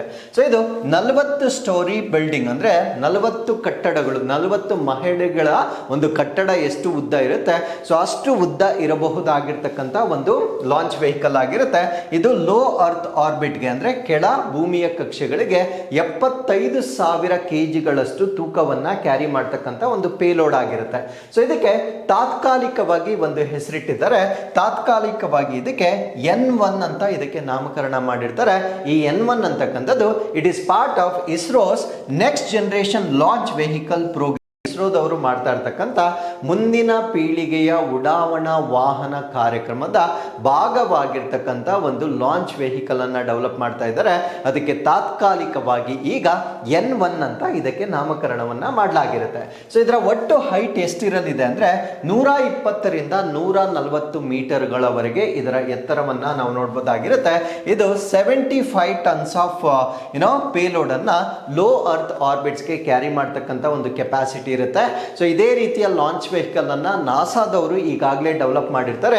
ಅದಕ್ಕೆ ನಾವು SLS ಅಂತ ಹೇಳ್ತೇವೆ, ಅಂದ್ರೆ ನಾಸಾದ ಹೆವಿ ಪೇಲೋಡ್ ಅನ್ನ ಕ್ಯಾರಿ ಮಾಡ್ತಕ್ಕಂಥ ಲಾಂಚ್ ವೆಹಿಕಲ್ ಅನ್ನ SLS ಅಂತ ಕರಿತೇವೆ. ಸೊ ಸ್ಪೇಸ್ ಎಕ್ಸ್ ವತಿಯಿಂದ ಸ್ಟಾರ್ ಶಿಪ್ ಅಂತ ಕರಿತೇವೆ ಮತ್ತು ಚೈನಾದವರು ಲಾಂಗ್ ಮಾರ್ಚ್ 9 ಅಂತಕ್ಕಂಥ ಒಂದು ಲಾಂಚ್ ವೆಹಿಕಲ್ ಅನ್ನ ಈಗಾಗಲೇ ಹೆವಿ ಕೆಪಾಸಿಟಿ ಇರ್ತಕ್ಕಂಥ ಲಾಂಚ್ ವೆಹಿಕಲ್ ಅನ್ನ ಈ ಎಲ್ಲ ರಾಷ್ಟ್ರಗಳು ಈಗಾಗಲೇ ಡೆವಲಪ್ ಮಾಡಲಾಗಿರುತ್ತೆ. And third launch pad is being built at Sriharikota, ಅಂದ್ರೆ ಇದರ ಜೊತೆಗೆ ಉಡಾವಣೆ ಮಾಡ್ತಕ್ಕಂಥ ಒಂದು ಲಾಂಚ್ ಪ್ಯಾಡ್ ಅನ್ನ ಶ್ರೀಹರಿಕೋಟದಲ್ಲಿ 3ನೇ ಉಡಾವಣೆ ಮಾಡ್ತಕ್ಕಂಥ ಒಂದು ಲಾಂಚ್ ಪ್ಯಾಡ್ ಅನ್ನ ಕೂಡ ಇದರೊಂದಿಗೆ ಡೆವಲಪ್ ಮಾಡ್ತಾ ಇರ್ತಕ್ಕಂಥದ್ದನ್ನ ಕೂಡ ನಾವಿಲ್ಲಿ ಗಮನಿಸಬಹುದಾಗಿರುತ್ತೆ. ಸೊ ಈಗ ಡೆವಲಪ್ ಮಾಡ್ತಾ ಇರ್ತಕ್ಕಂಥ ಈ ಒಂದು ಹೆವಿ ಪೇಲೋಡ್ ಏನಿರುತ್ತೆ ಅಥವಾ ಹೆವಿ ಪೇಲೋಡ್ ಲಾಂಚ್ ವೆಹಿಕಲ್ ಏನಿರುತ್ತೆ it support future Gaganyaan mission and ಭಾರತೀಯ ಅಂತರಿಕ್ಷ ಸ್ಟೇಷನ್, ಅಂದ್ರೆ ನಮ್ಮ ಭಾರತ ದೇಶದವರು ಒಂದು ಬಾಹ್ಯಾಕಾಶ ನಿಲ್ದಾಣವನ್ನ ಸ್ಥಾಪನೆ ಮಾಡ್ತಕ್ಕಂಥ ಒಂದು ಗುರಿಯನ್ನ ಇಟ್ಕೊಂಡಿದ್ದಾರೆ. ಸೊ ಆ ಒಂದು ಗುರಿಯನ್ನ ನಾವು ಸಾಕಾರಗೊಳಿಸಬೇಕಾಗಿದ್ದಾರೆ. ಸೊ ಈ ರೀತಿಯ ಹೆವಿ ಪೇಲೋಡ್ ಕೆಪಾಸಿಟಿಯನ್ನ ಹೊಂದಿರತಕ್ಕಂಥ ಒಂದು ಲಾಂಚ್ ವೆಹಿಕಲ್ಸ್ ಗಳನ್ನ ನಾವು ಡೆವಲಪ್ ಮಾಡಬೇಕಾಗಿರುತ್ತೆ. So it enables missions to the moon, Mars and Venus, ಅಂದ್ರೆ ನಾವು ಫ್ಯೂಚರ್ ಅಲ್ಲಿ ಮಾಡಬೇಕಾಗಿರ್ತಕ್ಕಂಥ ಚಂದ್ರ, ಮಂಗಳ ಮತ್ತು ಶುಕ್ರ ಗ್ರಹಕ್ಕೆ ನಾವು ಏನೇನು ಕಾರ್ಯಾಚರಣೆಗಳನ್ನ ಪ್ಲಾನ್ ಮಾಡ್ತಾ ಇದ್ದೇವೆ. ಸೊ ಇದೆಲ್ಲದಕ್ಕೂ ಸಪೋರ್ಟ್ ಮಾಡ್ತಾ ಇರ್ತಕ್ಕಂಥ ಒಂದು ಲಾಂಚ್ ವೆಹಿಕಲ್ ಅನ್ನ ಈಗ ಇಸ್ರೋ ಡೆವಲಪ್ ಮಾಡ್ತಕ್ಕಂಥ ಒಂದು ನಿರ್ಧಾರವನ್ನ ತೆಗೆದುಕೊಂಡಿರ್ತಾರೆ. So with this let's get into question number 4. August 18, 2025 ಕರ್ನಾಟಕವು ತನ್ನ ಒಟ್ಟು ಇಂಧನ ಬೇಡಿಕೆಯ ಎಷ್ಟು ಶೇಕಡವನ್ನು ಸಂಪೂರ್ಣವಾಗಿ ನವೀಕರಿಸಬಹುದಾದ ಮೂಲಗಳಿಂದ ಪೂರೈಸಿದೆ? On August 18, 2025, Karnataka met what percentage of its total energy demand entirely from renewable sources? This is very important article for your essay writing. Energy related article, even pollution related article ಬಂದಾಗ ಕೂಡ ಈ ಒಂದು ಸ್ಟ್ಯಾಟಿಸ್ಟಿಕ್ಸ್ ಅನ್ನು ನಾವು use ಮಾಡಬಹುದಾಗಿರುತ್ತೆ. So ನಮ್ಮ ನಮ್ಮ ಕರ್ನಾಟಕ ಸರ್ಕಾರ ಒಂದು ದಾಖಲೆಯ ಪ್ರಮಾಣದಲ್ಲಿ ನವೀಕರಿಸಬಹುದಾದ ಇಂಧನವನ್ನ ಬಳಕೆ ಮಾಡ್ತಾ ಇದೆ. ಸೊ 2025 ಆಗಸ್ಟ್ನ ವೇಳೆಗೆ ನಮ್ಮ ಒಂದು ಟೋಟಲ್ ಎನರ್ಜಿ ನಾವೇನ್ ಬಳಕೆ ಮಾಡ್ತಾ ಇದ್ದೇವೆ, ಸೊ ಇದರಲ್ಲಿ ನವೀಕರಿಸಬಹುದಾದ ಇಂಧನಗಳ ಶೇಕಡಾವಾರು ಎಷ್ಟು ಅನ್ನೋದು ನಮ್ಮ ಪ್ರಶ್ನೆ ಆಗಿರುತ್ತೆ. ಸೊ ಈ ಪ್ರಶ್ನೆಗೆ ಸರಿಯಾದ ಉತ್ತರ 80% ಆಫ್ ದಿ ಎನರ್ಜಿ, ಅಂದ್ರೆ ನಮ್ಮ ಕರ್ನಾಟಕದಲ್ಲಿ ನಾವು ಬಳಕೆ ಮಾಡ್ತಾ ಇರ್ತಕ್ಕಂಥ ವಿದ್ಯುತ್ ಶಕ್ತಿಯ 80% ಶಕ್ತಿ ನಮಗೆ ರಿನ್ಯೂಬಲ್ ಎನರ್ಜಿ ಅಥವಾ ನವೀಕರಿಸಬಹುದಾದ ಇಂಧನದಿಂದ ಬಂದಿರತಕ್ಕಂಥದ್ದನ್ನ ನಾವಿಲ್ಲಿ ಗಮನಿಸಬಹುದಾಗಿರುತ್ತೆ. So it is a very good move in order to avoid pollution. ಇದೊಂದು ಉತ್ತಮವಾಗಿರ್ತಕ್ಕಂಥ ಒಂದು ಟ್ರಾನ್ಸ್ಫಾರ್ಮೇಶನ್ ಅಥವಾ ಪರಿವರ್ತನೆಯಾಗಿ ನಾವು ಇದನ್ನ ಗಮನಿಸಬಹುದಾಗಿರುತ್ತೆ. So Karnataka achieved a historic feat by meeting 80% of its total energy demand, that is 143 million units. ಅಂದ್ರೆ ನಮ್ಮ ಒಟ್ಟು ಬಳಕೆಯ ಸಾಮರ್ಥ್ಯ ಎಷ್ಟು ಅಂದ್ರೆ 143 ಮಿಲಿಯನ್ ಯೂನಿಟ್ಸ್ ಅಷ್ಟು ವಿದ್ಯುತ್ ಅನ್ನ ನಾವು ಬಳಕೆ ಮಾಡ್ತಾ ಇದ್ದೇವೆ. ಸೊ ಇದರಲ್ಲಿ ಔಟ್ ಆಫ್ 179 ಮಿಲಿಯನ್ ಯೂನಿಟ್ಸ್, ಅಂದ್ರೆ ಟೋಟಲ್ ಇಸ್ ದಿಸ್ 179. ಸೊ 179 ಅಂತಕ್ಕಂಥದ್ದು ಟೋಟಲ್ ನಾವು ಬಳಕೆ ಮಾಡ್ತಾ ಇರ್ತಕ್ಕಂಥ 179 ಮಿಲಿಯನ್ ಯೂನಿಟ್ಸ್ ಏನಿರುತ್ತೆ, ಟೋಟಲ್ ನಮ್ಮ ಕರ್ನಾಟಕದಲ್ಲಿ ಬಳಕೆ ಮಾಡ್ತಾ ಇರ್ತಕ್ಕಂಥ ವಿದ್ಯುತ್ ಶಕ್ತಿಯ ಒಂದು ಸಾಮರ್ಥ್ಯವಾಗಿರುತ್ತೆ. ಇದರಲ್ಲಿ 143 ಮಿಲಿಯನ್ ಯೂನಿಟ್ಸ್ ಅಷ್ಟು ವಿದ್ಯುತ್ ಅನ್ನು ನಾವು ರಿನ್ಯೂಬಲ್ ಎನರ್ಜಿಯಿಂದ ಡೆವಲಪ್ ಮಾಡಿರ್ತಕ್ಕಂಥದ್ದು ಇದರ ವಿಶೇಷತೆ ಆಗಿರುತ್ತೆ. ಹಾಗಿದ್ರೆ ಈ ಒಂದು ರಿನ್ಯೂಬಲ್ ಎನರ್ಜಿ ಹೆಚ್ಚಿನ ಕಾಂಟ್ರಿಬ್ಯೂಷನ್ ಯಾವ್ದ್ರಿಂದ ಬರ್ತಾ ಇದೆ ಅಂತ ನಾವು ನೋಡೋದಾದ್ರೆ, ವಿಂಡ್ ಅಥವಾ ಪವನ ಶಕ್ತಿಯಿಂದ 65.8 ಯೂನಿಟ್ಸ್ ಅನ್ನ 65.8 ಮಿಲಿಯನ್ ಯೂನಿಟ್ಸ್ ಅನ್ನು ನಾವು ಡೆವಲಪ್ ಮಾಡ್ತಾ ಇದ್ದೇವೆ. ಹೈಡ್ರೋ ಅಥವಾ ಜಲವಿದ್ಯುತ್ನಿಂದ 55.3 ಮಿಲಿಯನ್ ಯೂನಿಟ್ಸ್, ಸೋಲಾರ್ ಎನರ್ಜಿ ಅಥವಾ ಸೌರಶಕ್ತಿಯಿಂದ 22.6 ಯೂನಿಟ್ಗಳು. So total renewable energy 143 million units ಅಷ್ಟು ನಾವು ಡೆವಲಪ್ ಮಾಡ್ತಾ ಇದ್ದೇವೆ. ಸೊ ಇದರಲ್ಲಿ ವಿಂಡ್ ಪವರ್ ಹೈಯೆಸ್ಟ್ ಇರುತ್ತೆ. ಸಪೋಸ್ ನಮ್ಗೆ ಏನಾದರೂ ಎಕ್ಸಾಮ್ ಅಲ್ಲಿ ಈ ಪ್ರಶ್ನೆ ಕೇಳಿದಾಗ ಸೊ ನಾವು ಹೈಡ್ರೋ ಅಥವಾ ಸೋಲಾರ್ ಅನ್ನ ಗೆಸ್ ಮಾಡ್ತಕ್ಕಂಥ ಸಾಧ್ಯತೆ ಇರುತ್ತೆ. ಬಿಕಾಸ್ ನಮಗೆ ಈ ಹೈಡ್ರೋ ಮತ್ತೆ ಸೋಲಾರ್ ಯಾವಾಗಲೂ ಕೂಡ ಬಿಗ್ಗೆಸ್ಟ್ ಕಾಂಟ್ರಿಬ್ಯೂಟರ್ಸ್ ಅಂತಕ್ಕಂಥ ಒಂದು ಐಡಿಯಾ ಇರುತ್ತೆ. ಬಟ್ ಇಲ್ಲಿ ನೀವು ಸ್ಟ್ಯಾಟಿಸ್ಟಿಕ್ಸ್ ಅನ್ನ ನೋಡಿದಾಗ ಪವನ ಶಕ್ತಿಯಿಂದ ಅತಿ ಹೆಚ್ಚು ನವೀಕರಿಸಬಹುದಾದ ಇಂಧನವನ್ನ ನಮ್ಮ ಕರ್ನಾಟಕದಲ್ಲಿ ನಾವು ಡೆವಲಪ್ ಮಾಡ್ತಾ ಇದ್ದೇವೆ. ಸೊ ಥರ್ಮಲ್ ಪವರ್ ಕಾಂಟ್ರಿಬ್ಯೂಷನ್ ಇವಾಗ 15ರಿಂದ 25% ಮಾತ್ರ ಆಗಿರುತ್ತೆ. ಸೊ ಇದು ನಮಗೆ ಒಳ್ಳೆಯ ಸಂಗತಿ. ಬಿಕಾಸ್ ಈ ಒಂದು ಕೋಲ್ ಇಂದ ಪ್ರೊಡ್ಯೂಸ್ ಮಾಡ್ತಕ್ಕಂಥ ಗ್ರೀನ್ ಹೌಸ್ ಗ್ಯಾಸಸ್ ಅನ್ನ ನಾವು ಸಾಕಷ್ಟು ಪ್ರಿವೆಂಟ್ ಮಾಡಬಹುದಾಗಿರುತ್ತೆ. And Karnataka supplied surplus power to Punjab and Uttar Pradesh, ಅಂದ್ರೆ ಹೆಚ್ಚುವರಿ ವಿದ್ಯುತ್ತವನ್ನ ನಾವು ಪಂಜಾಬ್ ಮತ್ತು ಉತ್ತರ ಪ್ರದೇಶಕ್ಕೆ ಈಗ ಸರಬರಾಜು ಕೂಡ ನಾವು ಮಾಡ್ತಾ ಇದ್ದೇವೆ. And plans are under way to enhance night time wind generation, ಅಂದ್ರೆ ಈಗ ಯೋಜನೆಗಳನ್ನ ಮಾಡ್ತಾ ಇರ್ತಕ್ಕಂಥದ್ದು ನಮ್ಮ ಕರ್ನಾಟಕ ಸರ್ಕಾರ ಮಾಡ್ತಾ ಇರ್ತಕ್ಕಂಥ ಭವಿಷ್ಯದ ಯೋಜನೆಗಳೇನು ಅಂದ್ರೆ ಈ ಒಂದು ರಾತ್ರಿಯ ಸಮಯದಲ್ಲಿ ಪವನ ಶಕ್ತಿಯನ್ನ ಹೆಚ್ಚು ಉತ್ಪಾದನೆ ಮಾಡ್ತಕ್ಕಂಥದ್ದು. ಅದರ ಜೊತೆಗೆ ಪಂಪ್ಡ್ ಹೈಡ್ರೋ ಮತ್ತೆ ಬ್ಯಾಟರಿ ಸಿಸ್ಟಮ್ಗಳನ್ನ ಕೂಡ ಡೆವಲಪ್ ಮಾಡ್ತಕ್ಕಂಥ ಯೋಜನೆಗಳನ್ನ ನಮ್ಮ ಕರ್ನಾಟಕ ಸರ್ಕಾರ ರೂಪಿಸ್ತಾ ಇದೆ. So with this let's get into question number 5. 2025ರಲ್ಲಿ ನೇಪಾಳದಲ್ಲಿ ಯಾವ ರೋಗವನ್ನ ಸಾರ್ವಜನಿಕ ಆರೋಗ್ಯ ಸಮಸ್ಯೆ ನಿರ್ಮೂಲನೆ, ಸೊ ಸಾರ್ವಜನಿಕ ಆರೋಗ್ಯ ಸಮಸ್ಯೆ ನಿರ್ಮೂಲನೆಗೊಳಿಸಿದ ರಾಷ್ಟ್ರ ಎಂದು ಅಧಿಕೃತವಾಗಿ WHO ಘೋಷಣೆ ಮಾಡಿದೆ. Which disease was officially declared eliminated as public health problem in Nepal in 2025. ಸೊ 2025ರಲ್ಲಿ ನೇಪಾಳದಲ್ಲಿ ಒಂದು ಕಾಯಿಲೆಯನ್ನ ಸಂಪೂರ್ಣವಾಗಿ ನಿರ್ನಾಮ ಮಾಡಲಾಗಿದೆ ಎಂದು WHO ಈಗ ಅನೌನ್ಸ್ ಮಾಡಿರುತ್ತೆ. ಸೊ ಆ ಒಂದು ಕಾಯಿಲೆ ಯಾವುದು ಅನ್ನೋದು ನಮ್ಮ ಪ್ರಶ್ನೆ ಆಗಿರುತ್ತೆ. ಸೊ ಈ ಪ್ರಶ್ನೆಗೆ ಸರಿಯಾದ ಉತ್ತರ ರುಬೆಲ್ಲಾ ಕಾಯಿಲೆಯಿಂದ ಅವರು ಸಂಪೂರ್ಣವಾಗಿ ಮುಕ್ತಿಗೊಂಡಿದೆ ಅಂತಕ್ಕಂಥ ಒಂದು ವರದಿಯನ್ನ ಈಗ WHO ಅಥವಾ ಒಂದು ಪ್ರಾಮಾಣೀಕರಣವನ್ನ ಈಗ WHO ಮಾಡಿರುತ್ತೆ. ಸೊ ಅದರ ಬಗ್ಗೆ ನಾವಿಲ್ಲಿ ಕಂಪ್ಲೀಟ್ ಆಗಿ ಡಿಸ್ಕಸ್ ಮಾಡೋಣ. ಸೊ ಆ ಒಂದು ಕಾಯಿಲೆಯನ್ನ ನೆನ್ಪಿಟ್ಕೊಳ್ಳಿ. ಸೊ ಅದನ್ನ ನಾವು ರುಬೆಲ್ಲಾ ಡಿಸೀಸ್ ಅಂತ ಹೇಳ್ತೇವೆ. ಸೊ ಇದೊಂದು ವೈರಸ್ ನಿಂದ ಬರ್ತಕ್ಕಂಥ ಒಂದು ಕಾಯಿಲೆ ಆಗಿರುತ್ತೆ. ಸೊ ಇದು ಸೌತ್ ಈಸ್ಟ್ ಏಷ್ಯನ್ ರೀಜನ್ ಅಲ್ಲಿ, ಸೌತ್ ಈಸ್ಟ್ ಅಂದ್ರೆ ಆಗ್ನೇಯ ಏಷ್ಯಾ ಭಾಗದಲ್ಲಿ. ಅಂಡ್ ರಿಮೆಂಬರ್ ನಾನು ಇವಾಗ ಹೇಳ್ತಾ ಇರ್ತಕ್ಕಂಥ ಸೌತ್ ಈಸ್ಟ್ ಏಷ್ಯಾ ಅಂತಕ್ಕಂಥದ್ದು WHO ಡೆಫಿನೇಷನ್ ಪ್ರಕಾರ, ನಾಟ್ ಜಿಯೋಗ್ರಫಿಕಲ್ ಕ್ಲಾಸಿಫಿಕೇಶನ್. WHO ಕೂಡ ಈ ಒಂದು ಸೆಗ್ರಿಗೇಷನ್ ಅನ್ನ ಮಾಡಲಾಗಿರುತ್ತೆ. ಈ ಒಂದು WHO ಡೆಫಿನೇಷನ್ ನ ಪ್ರಕಾರ ಸೌತ್ ಈಸ್ಟ್ ಏಷ್ಯಾದಲ್ಲಿ ರುಬೆಲ್ಲವನ್ನ ಎಲಿಮಿನೇಟ್ ಮಾಡಿರ್ತಕ್ಕಂಥ 6th ಕಂಟ್ರಿ, 6ನೇ ರಾಷ್ಟ್ರವಾಗಿ ನಾವು ನೇಪಾಳವನ್ನ ನೋಡಬಹುದಾಗಿರುತ್ತೆ. ಹಾಗಿದ್ರೆ WHO ಪ್ರಕಾರ ಆಗ್ನೇಯ ಏಷ್ಯಾದಲ್ಲಿ ಇದುವರೆಗೂ ರುಬೆಲ್ಲವನ್ನ ಎಲಿಮಿನೇಟ್ ಎಲಿಮಿನೇಟ್ ಮಾಡಿರ್ತಕ್ಕಂಥ ಕಂಟ್ರೀಸ್ ಯಾವುದು ಅಂದರೆ ಭೂತಾನ್, ಅದಾದಮೇಲೆ DPR Korea, Maldives, Sri Lanka and Timor Leste DPR Korea ಅಂತಲೇ ನೆನ್ಪಿಟ್ಕೊಳ್ಬೋದು. ಸೊ ಇಷ್ಟು ರಾಷ್ಟ್ರಗಳು ಈಗ ಈ ಒಂದು ರುಬೆಲ್ಲಾವನ್ನು ಎಲಿಮಿನೇಟ್ ಮಾಡಿರ್ತಕ್ಕಂಥ ರಾಷ್ಟ್ರಗಳ ಪಟ್ಟಿಯಲ್ಲಿ ನಾವಿಲ್ಲಿ ಗಮನಿಸಬಹುದಾಗಿರುತ್ತೆ. ಸೊ ಅದಾದ್ಮೇಲೆ ಹಾಗಿದ್ರೆ WHO ಪ್ರಕಾರ ವಿಶ್ವ ಆರೋಗ್ಯ ಸಂಸ್ಥೆಯ ಪ್ರಕಾರ ಸೌತ್ ಈಸ್ಟ್ ಏಷ್ಯಾದಲ್ಲಿ ಬರ್ತಕ್ಕಂಥ ಕಂಟ್ರಿಗಳು ಎಷ್ಟು ಅಂದರೆ ಟೋಟಲ್ 10 ಕಂಟ್ರೀಸನ್ನು ನಾವು ನೋಡ್ಬೋದಾಗಿರುತ್ತೆ. So Bangladesh, Bhutan, Democratic People's Republic of Korea, India, Maldives, Myanmar, Nepal, Sri Lanka, Thailand ಮತ್ತು ತೈಮೂರ್ ಲೆಸ್ಟೆಯನ್ನು ನಾವು ನೋಡ್ಬೋದಾಗಿರುತ್ತೆ. ಸೊ ಇದರಲ್ಲಿ ಒಟ್ಟು 6 ರಾಷ್ಟ್ರಗಳು ಈಗ ಈ ಒಂದು ರುಬೆಲ್ಲಾವನ್ನು ಎಲಿಮಿನೇಟ್ ಮಾಡಿರ್ತವೆ. ಸೊ ನಮ್ಮ ಭಾರತ ರಾಷ್ಟ್ರ ಇನ್ನೂ ಕೂಡ ಈ ಪಟ್ಟಿಗೆ ಸೇರದೇ ಇರತಕ್ಕಂಥ ಒಂದು ರಾಷ್ಟ್ರವಾಗಿರುತ್ತೆ. So India is very close, but at we are unable to eliminate rubella or to get the certificate from WHO. ಅದಕ್ಕೆ ಏನು ರೀಸನ್ಸ್ ಅನ್ನೋದನ್ನು ನಾನು ಮುಂದೆ ಡಿಸ್ಕಸ್ ಮಾಡ್ತೇನೆ. ಹಾಗಿದ್ರೆ ವಾಟ್ ಈಸ್ ದ ಇಂಡಿಕೇಟರ್ ಅಂದರೆ ನಮ್ಮ ಭಾರತ ದೇಶದಲ್ಲಿ ಈ ಒಂದು ರುಬೆಲ್ಲಾಗೆ ಸಂಬಂಧಪಟ್ಟಂತೆ to what extent we are preventing it ಅನ್ನೋದನ್ನು ನಾವಿಲ್ಲಿ ಡಿಸ್ಕಸ್ ಮಾಡೋದಾದರೆ ಈ ಮಮ್ಸ್ ಅಂಡ್ ರುಬೆಲ್ಲಾ ಅಂತ ಹೇಳ್ತೇವೆ. MR ವ್ಯಾಕ್ಸಿನ್ ಇನ್ ಯೂನಿವರ್ಸಲ್ ಪ್ರೋಗ್ರಾಮ್ ಅಂದರೆ ನಮ್ಮ ಭಾರತ ದೇಶದಲ್ಲಿ ಈ ಯೂನಿವರ್ಸಲ್ ಇಮ್ಯುನೈಸೇಷನ್ ಪ್ರೋಗ್ರಾಮ್ ಅಂತ ಇರುತ್ತೆ. ಸೊ ಇದರಲ್ಲಿ MR ವ್ಯಾಕ್ಸಿನನ್ನು ಕೊಡ್ತಕ್ಕಂಥದ್ದನ್ನು ನಾವು ನೋಡ್ಬೋದಾಗಿರುತ್ತೆ. 2017ರಿಂದ ಈ ಒಂದು ವ್ಯಾಕ್ಸಿನನ್ನು ನೀಡಲಾಗ್ತಾ ಇದೆ.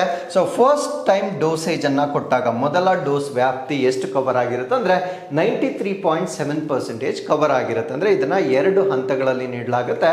ಮೊದಲ ಹಂತದ ಈ ಒಂದು ಲಸಿಕೆಯನ್ನು 93.7% ಇದನ್ನ ಕವರ್ ಮಾಡಲಾಗಿರುತ್ತೆ. ಅಂಡ್ ಸೆಕೆಂಡ್ ಡೋಸೇಜ್ ಕವರೇಜ್ ಎಷ್ಟಿರುತ್ತೆ ಅಂದರೆ 92.2% ಅಷ್ಟು ನಾವು ಸೆಕೆಂಡ್ ಡೋಸ್ ಅನ್ನ ಕೊಟ್ಟಿರ್ತೇವೆ. ಬಟ್ WHO ಪ್ರಕಾರ ನಾವು ಇದನ್ನ ಎಲಿಮಿನೇಟೆಡ್ ಅಂತ ನಾವು ಡಿಕ್ಲೇರ್ ಮಾಡಬೇಕಾಗಿದ್ರೆ ಅದು ಮೋರ್ ದೆನ್ 95% ಕವರೇಜ್ ಆಗಿರಬೇಕಾಗಿರುತ್ತೆ.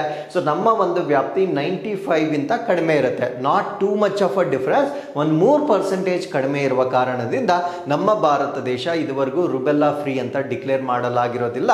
So what is our target? So ಈ targets are very very important for our examination. 2026ರ ವೇಳೆಗೆ ಈ ಒಂದು ರುಬೆಲ್ಲಾವನ್ನು ಎಲಿಮಿನೇಟ್ ಮಾಡ್ತಕ್ಕಂಥ ಗುರಿಯನ್ನು ನಮ್ಮ ಭಾರತ ಸರ್ಕಾರ ಹೊಂದಿರುತ್ತೆ. ಹಾಗಿದ್ರೆ India's measles and rubella, so it is not mumps, actually it is measles and rubella. Measle ಅಂದರೆ ದಡಾರ ಮತ್ತು ರುಬೆಲ್ಲಾ ಅಂತ ಹೇಳ್ತೇವೆ.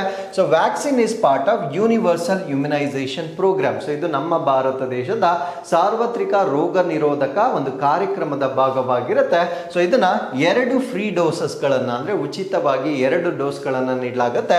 ಸೊ 9ರಿಂದ 12 ತಿಂಗಳ ಮಗುವಿಗೆ ಒಂದು ಸಾರಿ, 16ರಿಂದ 24 ತಿಂಗಳಿನ ಸಮಯದಲ್ಲಿ ಇನ್ನೊಂದು ಡೋಸೇಜ್ ಅನ್ನು ನೀಡಲಾಗುತ್ತೆ. ಸೊ ಇದು ಉಚಿತವಾಗಿ ನೀಡ್ತಕ್ಕಂಥ ಒಂದು ಲಸಿಕೆ ಆಗಿರುತ್ತೆ. ಸೊ ವಾಟ್ ಈಸ್ ರುಬೆಲ್ಲಾ ಅಂತ ನಾವಿಲ್ಲಿ ಡಿಸ್ಕಸ್ ಮಾಡೋದಾದ್ರೆ, ಸೊ ಇದು ರುಬೆಲ್ಲಾ ವೈರಸ್ ನಿಂದ ಬರ್ತಕ್ಕಂಥ ಒಂದು ಕಾಯಿಲೆ ಇದಾಗಿರುತ್ತೆ. ಸೊ ಇದು ಸಾಮಾನ್ಯವಾಗಿ ನಾವು ಮೀಸಲ್ಸ್ ಜೊತೆ ಕನ್ಫ್ಯೂಸ್ ಮಾಡ್ಕೊಳ್ತೇವೆ. ಸೊ ರುಬೆಲ್ಲಾ ಮತ್ತೆ ದಡಾರ ಎರಡು ಒಂದೇ ಕಾಯಿಲೆ ಆಗಿರೋದಿಲ್ಲ. ರುಬೆಲ್ಲಾನೇ ಬೇರೆ ಕಾಯಿಲೆ ಆಗಿರುತ್ತೆ, ದಡಾರನೇ ಬೇರೆ ಆಗಿರುತ್ತೆ. So rubella is less severe and caused by different vaccine. ಅಂದ್ರೆ ದಡಾರಾಗೆ ನಾವು ಹೋಲಿಕೆ ಮಾಡಿದಾಗ ರುಬೆಲ್ಲಾ ಅಂತಕ್ಕಂಥದ್ದು ಕಡಿಮೆ ಗಂಭೀರ ಸಮಸ್ಯೆ ಆಗಿರುತ್ತೆ, ಮತ್ತೆ ಇದು ಬೇರೊಂದು ವೈರಸ್ ಇಂದ ಬರ್ತಕ್ಕಂಥ ಒಂದು ಕಾಯಿಲೆ ಇದಾಗಿರುತ್ತೆ. ಸೊ ಇದಕ್ಕೆ ಇರ್ತಕ್ಕಂಥ ಬೇರೆ ಹೆಸರೇನು ಅಂದ್ರೆ, ರುಬೆಲ್ಲಾಗೆ ನಾವು ಬೇರೆ ಯಾವ ಹೆಸರುಗಳಿಂದ ಕರಿತೀವಿ ಅಂದ್ರೆ German rubella, German measles and 3-day measles ಅಂತ ಕೂಡ ಕರಿತೇವೆ. ಸೊ ಜರ್ಮನ್ ದಡಾರ ಮತ್ತೆ 3 ದಿನಗಳ ದಡಾರ ಅಂತ ಕೂಡ ಕರಿತೇವೆ. So this is about. So ಇದರ ಒಂದು ಟ್ರಾನ್ಸ್ಮಿಷನ್, ಇದು ಒಬ್ಬರಿಂದ ಇನ್ನೊಬ್ಬರಿಗೆ ಹೇಗೆ ಹರಡುತ್ತೆ ಅಂತ ನಾವು ನೋಡೋದಾದ್ರೆ, ಏರ್ಬಾರ್ನ್ ಡ್ರಾಪ್ಲೆಟ್ಸ್ ಅಂದ್ರೆ ನಾವು ಸೀನಿದಾಗ ಅಥವಾ ಕೆಮ್ಮಿದಾಗ ಬರ್ತಕ್ಕಂಥ ಒಂದು ವೈರಸ್ ಏನಿರುತ್ತೆ, ಸೊ ಇದು ಬೇರೆಯವರನ್ನ ಇನ್ಫೆಕ್ಟ್ ಮಾಡುತ್ತೆ.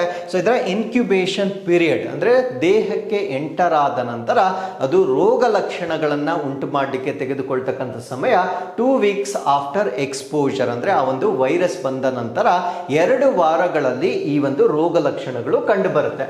ಹಾಗಿದ್ರೆ ಇದರ ಸಿಂಪ್ಟಮ್ಸ್ ಏನು ಅಂತ ನಾವಿಲ್ಲಿ ನೋಡೋದಾದ್ರೆ, ರ್ಯಾಷಸ್ ಆಗುತ್ತೆ, ಫೇಸ್ ಮತ್ತೆ ಬಾಡಿ ಮೇಲೆ ರ್ಯಾಷಸ್ ಆಗುತ್ತೆ, ಸ್ವಲ್ಪ ಜ್ವರ ಅಥವಾ ಫೀವರ್ ಇರುತ್ತೆ, ಸ್ವಾಲನ್ ಲಿಂಫ್ ನೋಡ್ಸ್ ಅಂದ್ರೆ ಲಿಂಫ್ ನೋಡ್ಸ್ ಏನಿರುತ್ತೆ ರೋಗ ನಿರೋಧಕ ಶಕ್ತಿಗೆ ಕಾರಣವಾಗಿರ್ತಕ್ಕಂಥ ಲಿಂಫ್ಯಾಟಿಕ್ ಸಿಸ್ಟಮ್ನ ಲಿಂಫ್ ನೋಡ್ಸ್ ಏನಿರುತ್ತೆ ಅದು ಸ್ವೆಲ್ ಆಗುತ್ತೆ, ಸೋರ್ ಥ್ರೋಟ್ ಅಂದ್ರೆ ಗಂಟಲಿನ ಒಂದು ಇನ್ಫೆಕ್ಷನ್ ಆಗಿರುತ್ತೆ, ಫೆಟೀಗ್ ಅಥವಾ ಸುಸ್ತಾಗ್ತಕ್ಕಂಥದ್ದು ಕಾಮನ್ ಆಗಿರುತ್ತೆ. ಸೊ ಇದರ ಡ್ಯೂರೇಷನ್ ಈ ಒಂದು ಕಾಯಿಲೆಯ ಒಂದು ಡ್ಯೂರೇಷನ್ ಅಥವಾ ಅವಧಿ ಎಷ್ಟರವರೆಗೆ ಇರುತ್ತೆ ಅಂದ್ರೆ ರ್ಯಾಷಸ್ 3 ದಿನಗಳಲ್ಲಿ ಬರುತ್ತೆ. Swollen notes May persist longer, ಅಂದ್ರೆ ಆ ಒಂದು ಲಿಂಫ್ ನೋಟ್ಸ್ ಏನು ಒತ್ಕೊಂಡಿರುತ್ತೆ ಅದು ಹೆಚ್ಚಿನ ಕಾಲದವರೆಗೂ ಇರ್ತಕ್ಕಂಥ ಒಂದು ಸಾಧ್ಯತೆ ಇರುತ್ತೆ. ಸೊ ಕಾಂಪ್ಲಿಕೇಶನ್ಸ್ ಏನು, ಈ ಒಂದು ಕಾಯಿಲೆಯನ್ನ ನಾವು ಸರಿಯಾಗಿ ಚಿಕಿತ್ಸೆ ಮಾಡದಿದ್ದರೆ ಮುಂದೆ ಏನಾಗಿ ಇದು ಪರಿವರ್ತನೆ ಆಗ್ಬೋದು ಅಂದ್ರೆ ಎನ್ಸೆಫಲೈಟಿಸ್, ಅಂದ್ರೆ ಇದು ಮೆದುಳು ಮತ್ತು ನಮ್ಮ ಸ್ಪೈನಲ್ ಕಾರ್ಡ್ ಸ್ವೆಲ್ ಆಗ್ತಕ್ಕಂಥ ಒಂದು ಸಾಧ್ಯತೆ ಇರುತ್ತೆ. ಆರ್ಥ್ರೈಟಿಸ್ ಅಂದ್ರೆ ಹಿರಿಯರಲ್ಲಿ ಅಥವಾ ದೊಡ್ಡವರಲ್ಲಿ ಅಥವಾ ವಯಸ್ಕರಲ್ಲಿ ಮೂಳೆ ಸಂಬಂಧಿತ ಕಾಯಿಲೆಗಳು ಬರುತ್ತೆ. ಮಿಸ್ ಕ್ಯಾರಿಯೇಜ್ ಅಥವಾ ಈ ಒಂದು ಗರ್ಭಪಾತ ಆಗ್ತಕ್ಕಂಥ ಸಾಧ್ಯತೆ ಇರುತ್ತೆ. ಕಾಂಜನೈಟಲ್ ರುಬೆಲ್ಲಾ ಸಿಂಡ್ರೋಮ್ ಬರುತ್ತೆ, ಅಂದ್ರೆ ಗರ್ಭಿಣಿ ಮಹಿಳೆಯರು ಯಾರಿರ್ತಾರೆ ಅವರ ಮಗುವಿಗೆ ಈ ಒಂದು ಕಾಯಿಲೆ ಟ್ರಾನ್ಸ್ಫರ್ ಆಗ್ತಕ್ಕಂಥ ಒಂದು ಸಾಧ್ಯತೆಯನ್ನ ಕೂಡ ನಾವಿಲ್ಲಿ ಗಮನಿಸಬಹುದಾಗಿರುತ್ತೆ. ವಾಟ್ ಈಸ್ ಕಾಂಜನೈಟಲ್ ರುಬೆಲ್ಲಾ ಸಿಂಡ್ರೋಮ್ ಅಂದ್ರೆ ಯಾರು ಪ್ರೆಗ್ನೆಂಟ್ ವಿಮೆನ್ ಇರ್ತಾರೆ ಅವ್ರಿಗೆ ರುಬೆಲ್ಲಾ ಯಾರಿಗಿರುತ್ತೆ ಆ ರುಬೆಲ್ಲಾವನ್ನ ಹೊಂದಿರತಕ್ಕಂಥ ಒಂದು ಪ್ರೆಗ್ನೆಂಟ್ಗೆ ಸೊ ಈ ಒಂದು ಕಾಯಿಲೆ ತನ್ನ ಮಗುವಿಗೆ ಮೊದಲ ಟ್ರೈಮಿಸ್ಟರ್ ಅಂದ್ರೆ ಮೊದಲ 3 ತಿಂಗಳು ಸಮಯದಲ್ಲಿ ಸೊ ಆ ಒಂದು ಮಗುವಿಗೂ ಕೂಡ ಈ ರೋಗ ಟ್ರಾನ್ಸ್ಫರ್ ಆಗ್ತಕ್ಕಂಥ ಒಂದು ಸಾಧ್ಯತೆಯನ್ನ ನಾವಿಲ್ಲಿ ಗಮನಿಸಬಹುದಾಗಿರುತ್ತೆ. ಸೊ ಇದ್ರ ಜೊತೆಗೆ ಆ ಮಗುವಿಗೆ ಡೆಫ್ನೆಸ್, ಕಿವುಡುತನ, ಕ್ಯಾಟ್ರಾಕ್ಟ್ಸ್ ಅಂದ್ರೆ ಈ ಚಾಳೀಸು ಕಣ್ಣಿನ ಮೇಲೆ ಮಸೂರದ ಮೇಲೆ ಒಂದು ಪ್ರೋಟೀನ್ ಲೇಯರ್ ಫಾರ್ಮೇಷನ್ ಆಗ್ತಕ್ಕಂಥದ್ದು, ಹಾರ್ಟ್ ಡಿಫೆಕ್ಟ್ಸ್ ಹೃದಯ ಸಂಬಂಧಿ ಕಾಯಿಲೆಗಳು, ಮತ್ತೆ ಡೆವಲಪ್ಮೆಂಟಲ್ ಡಿಲೇಸ್ ಅಂದ್ರೆ ಅವರ ಬೆಳವಣಿಗೆಯಲ್ಲಿ ವಿಳಂಬ ಆಗ್ತಕ್ಕಂಥ ಒಂದು ಕಾಯಿಲೆಗಳು ಕೂಡ ಸೊ ಈ ಒಂದು ರೋಗದಲ್ಲಿ ಬರ್ತಕ್ಕಂಥ ಒಂದು ಸಾಧ್ಯತೆ ಇರುತ್ತೆ. ಸೊ ಇದನ್ನ ಪ್ರಿವೆಂಟ್ ಮಾಡ್ತಕ್ಕಂಥ ಲಸಿಕೆಯನ್ನು ನಾವು MMR, ಮಮ್ಸ್, ಮೀಸಲ್ಸ್ ಮತ್ತೆ ರುಬೆಲ್ಲಾ ಅಂತ ಕರಿತೇವೆ. ಸೊ ಇದು ಹೈಲಿ ಎಫೆಕ್ಟಿವ್ ಇರುತ್ತೆ ಮತ್ತೆ ಲೈಫ್ ಲಾಂಗ್ ಪ್ರೊಟೆಕ್ಷನ್ ಅನ್ನ ಕೊಡ್ತಕ್ಕಂಥ ಒಂದು ವ್ಯಾಕ್ಸಿನ್ ಆಗಿ ನಾವು ನೋಡಬಹುದಾಗಿರುತ್ತೆ. ಸೊ ಇದರ 9 to 12 ಮಂತ್ಸ್ ಅಲ್ಲಿ ಒಂದು 16 to 24 ಮಂತ್ಸ್ ಅಲ್ಲಿ ಒಂದು ವ್ಯಾಕ್ಸಿನ್ ಆಗಿ ಇದನ್ನ ನೀಡಲಾಗಿರುತ್ತೆ. ಸೊ ಈ ಒಂದು ಕಾಯಿಲೆ ಬಂದರೆ ಯಾವುದೇ ಸ್ಪೆಸಿಫಿಕ್ ಟ್ರೀಟ್ಮೆಂಟ್ ಇರೋದಿಲ್ಲ, ಸಿಂಪ್ಟಮ್ಸ್ ಅನ್ನ ಕ್ಯೂರ್ ಮಾಡುವ ಮುಖಾಂತರ ಈ ಒಂದು ಕಾಯಿಲೆಯನ್ನ ಕಡಿಮೆ ಮಾಡ್ತಕ್ಕಂಥ ಒಂದು ಸಾಧ್ಯತೆ ಇರುತ್ತೆ. So with this let's get into question number 6. ಆದಿ ಕರ್ಮಯೋಗಿ ಅಭಿಯಾನವನ್ನ ಯಾವ ಸಚಿವಾಲಯ ಪ್ರಾರಂಭಿಸಿದೆ? ಸೊ ವಿಚ್ ಮಿನಿಸ್ಟ್ರಿ ಲಾಂಚ್ಡ್ ಆದಿ ಕರ್ಮಯೋಗಿ ಅಭಿಯಾನ? ಸೊ ಈ ಪ್ರಶ್ನೆಗೆ ಸರಿಯಾದ ಉತ್ತರ ಬುಡಕಟ್ಟು ವ್ಯವಹಾರಗಳ ಸಚಿವಾಲಯ ಅಥವಾ ಮಿನಿಸ್ಟ್ರಿ ಆಫ್ ಟ್ರೈಬಲ್ ಅಫೇರ್ಸ್ ನ ವತಿಯಿಂದ ಆದಿ ಕರ್ಮಯೋಗಿ ಅಭಿಯಾನವನ್ನ ಸ್ಟಾರ್ಟ್ ಮಾಡಿರ್ತಾರೆ. ಸೊ ಏನ್ ಬರುತ್ತೆ ಇದರ ಅಡಿಯಲ್ಲಿ ಅಂತ ನಾವಿಲ್ಲಿ ಡಿಸ್ಕಸ್ ಮಾಡೋಣ. ಸೊ ಇದನ್ನ ಲಾಂಚ್ ಮಾಡಿರ್ತಕ್ಕಂಥದ್ದು ಮಿನಿಸ್ಟ್ರಿ ಆಫ್ ಟ್ರೈಬಲ್ ಅಫೇರ್ಸ್ ನ ವತಿಯಿಂದ ಈ ಒಂದು ಅಭಿಯಾನವನ್ನ ನಾವು ಆದಿ ಕರ್ಮಯೋಗಿ ಅಭಿಯಾನ ಅಂತ ಕರೀತೇವೆ. ಸೊ ಇದು ಬುಡಕಟ್ಟು ಜನಾಂಗಗಳಿಗೆ ಸಂಬಂಧಪಟ್ಟಂತೆ ಒಂದು ಲೋಕಲ್ ಲೀಡರ್ಶಿಪ್ ಮತ್ತೆ ಎಂಪವರ್ಮೆಂಟ್ ಅನ್ನ ಮಾಡ್ತಕ್ಕಂಥ ಒಂದು ಕಾರ್ಯಕ್ರಮವಾಗಿರುತ್ತೆ. ಸೊ ಇದರ ಗುರಿಗಳೇನು ಅಂತ ನಾವಿಲ್ಲಿ ನೋಡೋದಾದ್ರೆ ಎಂಪವರ್ ಟ್ರೈಬಲ್ ಲೀಡರ್ಶಿಪ್ ಅಂದ್ರೆ ಬುಡಕಟ್ಟು ನಾಯಕತ್ವವನ್ನ ಸಬಲೀಕರಣಗೊಳಿಸ್ತಕ್ಕಂಥದ್ದು. ಸೊ ಏನ್ ಪ್ಲಾನ್ ಇರುತ್ತೆ ಅಂದ್ರೆ 20 lakh ಚೇಂಜ್ ಲೀಡರ್ಸ್ ಅನ್ನ ಅಂದ್ರೆ 1 ಲಕ್ಷ ಟ್ರೈಬಲ್ ವಿಲೇಜಸ್ ಅನ್ನ ಆಯ್ಕೆ ಮಾಡಿಕೊಂಡು ಆ 1 ಲಕ್ಷ ಟ್ರೈಬಲ್ ವಿಲೇಜಸ್ ಅಲ್ಲಿ 20 ಲಕ್ಷ ನಾಯಕರನ್ನ ತರಬೇತಿ ನೀಡ್ತಕ್ಕಂಥದ್ದು ಇದರ ಉದ್ದೇಶವಾಗಿರುತ್ತೆ. ಅದ್ರ ಜೊತೆಗೆ ರೆಸ್ಪಾನ್ಸಿವ್ ಗವರ್ನೆನ್ಸ್ ಅಂದ್ರೆ ಸ್ಪಂದಿಸುವ ಆಡಳಿತವನ್ನ ಡೆವಲಪ್ ಮಾಡ್ತಕ್ಕಂಥದ್ದು. ಸೊ ಇವ್ರಿಗೆ ಗವರ್ನೆನ್ಸ್ ಲ್ಯಾಬ್ ವರ್ಕ್ಶಾಪ್ಸ್ ಗಳನ್ನ ಸ್ಟೇಟ್ ಟು ವಿಲೇಜ್ ಲೆವೆಲ್ ಅಂದ್ರೆ ರಾಜ್ಯ ಮಟ್ಟದಿಂದ ಹಳ್ಳಿಯ ಮಟ್ಟದವರೆಗೆ ಕಾರ್ಯಾಗಾರಗಳನ್ನ ಮಾಡುವ ಮುಖಾಂತರ ಸ್ಪಂದಿಸುವ ಸರ್ಕಾರವನ್ನ ನೀಡ್ತಕ್ಕಂಥದ್ದು ಈ ಅಭಿಯಾನದ ಉದ್ದೇಶವಾಗಿರುತ್ತೆ. ಅಂಡ್ ವಿಲೇಜ್ ವಿಷನ್ 2030 ಅಂತ ಕರಿತೇವೆ. ಅಂದ್ರೆ co-create action plan with tribal communities and officers ಅಂದ್ರೆ ಸಮುದಾಯದ ಸಹಭಾಗಿತ್ವದಲ್ಲಿ ಅಧಿಕಾರಿಗಳ ಒಂದು ಸಹಭಾಗಿತ್ವದಲ್ಲಿ ಅವರಿಗೆ ಬೇಕಾಗಿರ್ತಕ್ಕಂಥ ಒಂದು ಆಕ್ಷನ್ ಪ್ಲಾನ್ ಅನ್ನ ಡೆವಲಪ್ ಮಾಡ್ಕೊಳ್ತಕ್ಕಂಥದ್ದು. ಅಂದ್ರೆ ಇದನ್ನ ನಾವು ಬಾಟಮ್ ಅಪ್ ಅಪ್ರೋಚ್ ಅಂತ ಹೇಳ್ಬೋದಾಗಿರುತ್ತೆ. ಸೊ ಅವರ ಸಮಸ್ಯೆಗಳಿಗೆ ಅವರಿಂದ ನೇರವಾಗಿ ಒಂದು ಸಮಾಲೋಚನೆಯನ್ನ ಮಾಡುವ ಮುಖಾಂತರ ಒಂದು ಬಗೆಹರಿಸ್ತಕ್ಕಂಥ ಒಂದು ರೋಡ್ ಮ್ಯಾಪ್ ಅನ್ನ ಡೆವಲಪ್ ಮಾಡ್ತಕ್ಕಂಥದ್ದು. ಸ್ಯಾಚುರೇಷನ್ ಆಫ್ ಸ್ಕೀಮ್ಸ್ ಅಂದ್ರೆ ಅವ್ರಿಗಿರ್ತಕ್ಕಂಥ ಒಂದು ಸ್ಕೀಮ್ಸ್ ಏನಿರುತ್ತೆ ಎನ್ಶೋರ್ ಲಾಸ್ಟ್ ಮೈಲ್ ಡೆಲಿವರಿ ಅಂದ್ರೆ ಕಟ್ಟ ಕಡೆಯ ವ್ಯಕ್ತಿಗೂ ಕೂಡ ಅವರಿಗೆ ಸಂಬಂಧಪಟ್ಟಿರ್ತಕ್ಕಂಥ ಯೋಜನೆಗಳ ಫಲ ಸಿಗಬೇಕು ಅಂತಕ್ಕಂಥದ್ದು ಇದರ ಉದ್ದೇಶವಾಗಿರುತ್ತೆ. ಅಂಡ್ ಪ್ರಿಸರ್ವ್ ಟ್ರೈಬಲ್ ಐಡೆಂಟಿಟಿ ಅಂದ್ರೆ ಅವರ ಭಾಷೆ ಆಗಿರ್ಬೋದು, ಹೀಲಿಂಗ್ ಪ್ರಾಕ್ಟೀಸಸ್ ಅಂದ್ರೆ ಕೆಲವೊಂದು ಟ್ರೈಬಲ್ ಪಾಪ್ಯುಲೇಷನ್ಗೆ ಈ ಮೆಡಿಸಿನಲ್ ಪ್ಲಾಂಟ್ಸ್ ಬಗ್ಗೆ ಹೆಚ್ಚಿನ ನಾಲೆಜ್ ಇರುತ್ತೆ, ಆ ಚಿಕಿತ್ಸಾ ವಿಧಾನಗಳಾಗಿರ್ಬೋದು ಮತ್ತೆ ಅವರ ಕಲ್ಚರ್ ಏನಿರುತ್ತೆ, ಅವರ ಸಂಸ್ಕೃತಿ ಏನಿರುತ್ತೆ, ಸೊ ಇದನ್ನೆಲ್ಲ ಕೂಡ ಪ್ರೊಟೆಕ್ಟ್ ಮಾಡ್ತಕ್ಕಂಥದ್ದನ್ನ ಕೂಡ ಈ ಒಂದು ಅಭಿಯಾನದಲ್ಲಿ ನಾವು ನೋಡ್ಬೋದಾಗಿರುತ್ತೆ. ಸೊ ಇದ್ರ ಜೊತೆಗೆ ಇಲ್ಲಿ ಕೆಲವೊಂದು ಟೈಟಲ್ಸ್ ಬರುತ್ತೆ. ಒಂದನ್ನ ಆದಿ ಕರ್ಮಯೋಗಿ ಅಂತ ಹೇಳ್ತೇವೆ. ಏನಿದು ಆದಿ ಕರ್ಮಯೋಗಿ, ಯಾರು ಇದರಲ್ಲಿ ಬರ್ತಾರೆ ಅಂತ ನಾವು ನೋಡೋದಾದ್ರೆ ಗೌರ್ಮೆಂಟ್ ಆಫೀಸರ್ಸ್ ಅನ್ನ, ಅಂದ್ರೆ ಈ ಒಂದು ಅಭಿಯಾನದಲ್ಲಿ ಪಾಲ್ಗೊಳ್ತಕ್ಕಂಥ ಸರ್ಕಾರಿ ಅಧಿಕಾರಿಗಳನ್ನ, IAS, IPS, IFS ಮತ್ತೆ BDOs ಯಾರ್ಯಾರು ಇರ್ತಾರೆ, ಸೊ ಇವರೆಲ್ಲರನ್ನ ನಾವು ಆದಿ ಕರ್ಮಯೋಗಿಗಳು ಅಂತ ಕರಿತೇವೆ. ಸೊ ಇನ್ನೊಂದು ಆದಿ ಸಹಯೋಗಿ ಅಂತ ಕರಿತೇವೆ. ಆದಿ ಸಹಯೋಗ ಅಂದ್ರೆ teachers, doctors, youth mentors, mobilising communities ಎಲ್ಲ, ಅಂದ್ರೆ ಶಿಕ್ಷಕರು, ವೈದ್ಯರು ಇವರನ್ನೆಲ್ಲ ನಾವು ಒಟ್ಟಿಗೆ ಆದಿ ಸಹಯೋಗಿಗಳು ಅಂತ ಕರಿತೇವೆ. ಆದಿ ಸಾತೀಸ್ ಅಂತ ಬರ್ತಾರೆ. ಆದಿ ಸಾತೀಸ್ ಅಲ್ಲಿ SHG ಅಂದ್ರೆ ಸ್ವಸಹಾಯ ಗುಂಪುಗಳು, ಟ್ರೈಬಲ್ ಎಲ್ಡರ್ಸ್ ಅಂದ್ರೆ ಈ ಬುಡಕಟ್ಟು ಜನಾಂಗಗಳಲ್ಲಿ ಇರ್ತಕ್ಕಂಥ ಹಿರಿಯರು, ಲೋಕಲ್ ಲೀಡರ್ಸ್ ಸ್ಥಳೀಯ ನಾಯಕರು, ಈ ಒಂದು ಗ್ರಾಸ್ ರೂಟ್ ಆಕ್ಷನ್ ಅಂದ್ರೆ ತಳಮಟ್ಟದಲ್ಲಿ ಸಪೋರ್ಟ್ ಮಾಡ್ತಕ್ಕಂಥ ವ್ಯಕ್ತಿಗಳನ್ನ ನಾವು ಆದಿ ಸಾಹಿತಿಗಳು ಅಥವಾ ಆದಿ ಸಾತಿಗಳು, ಇದು ಸಾಹಿತಿಗಳಲ್ಲ, ಆದಿ ಸಾತಿಗಳು ಅನ್ನೋದನ್ನ ನಾವಿಲ್ಲಿ ನೋಡ್ಬೋದಾಗಿರುತ್ತೆ.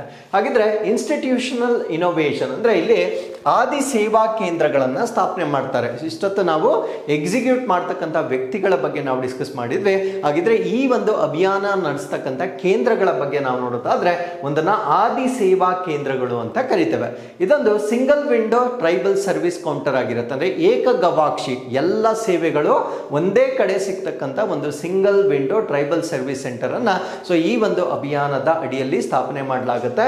ಆದಿ ಸೇವಾ ಸಮಯ ಅಂತ ಹೇಳ್ತೇವೆ.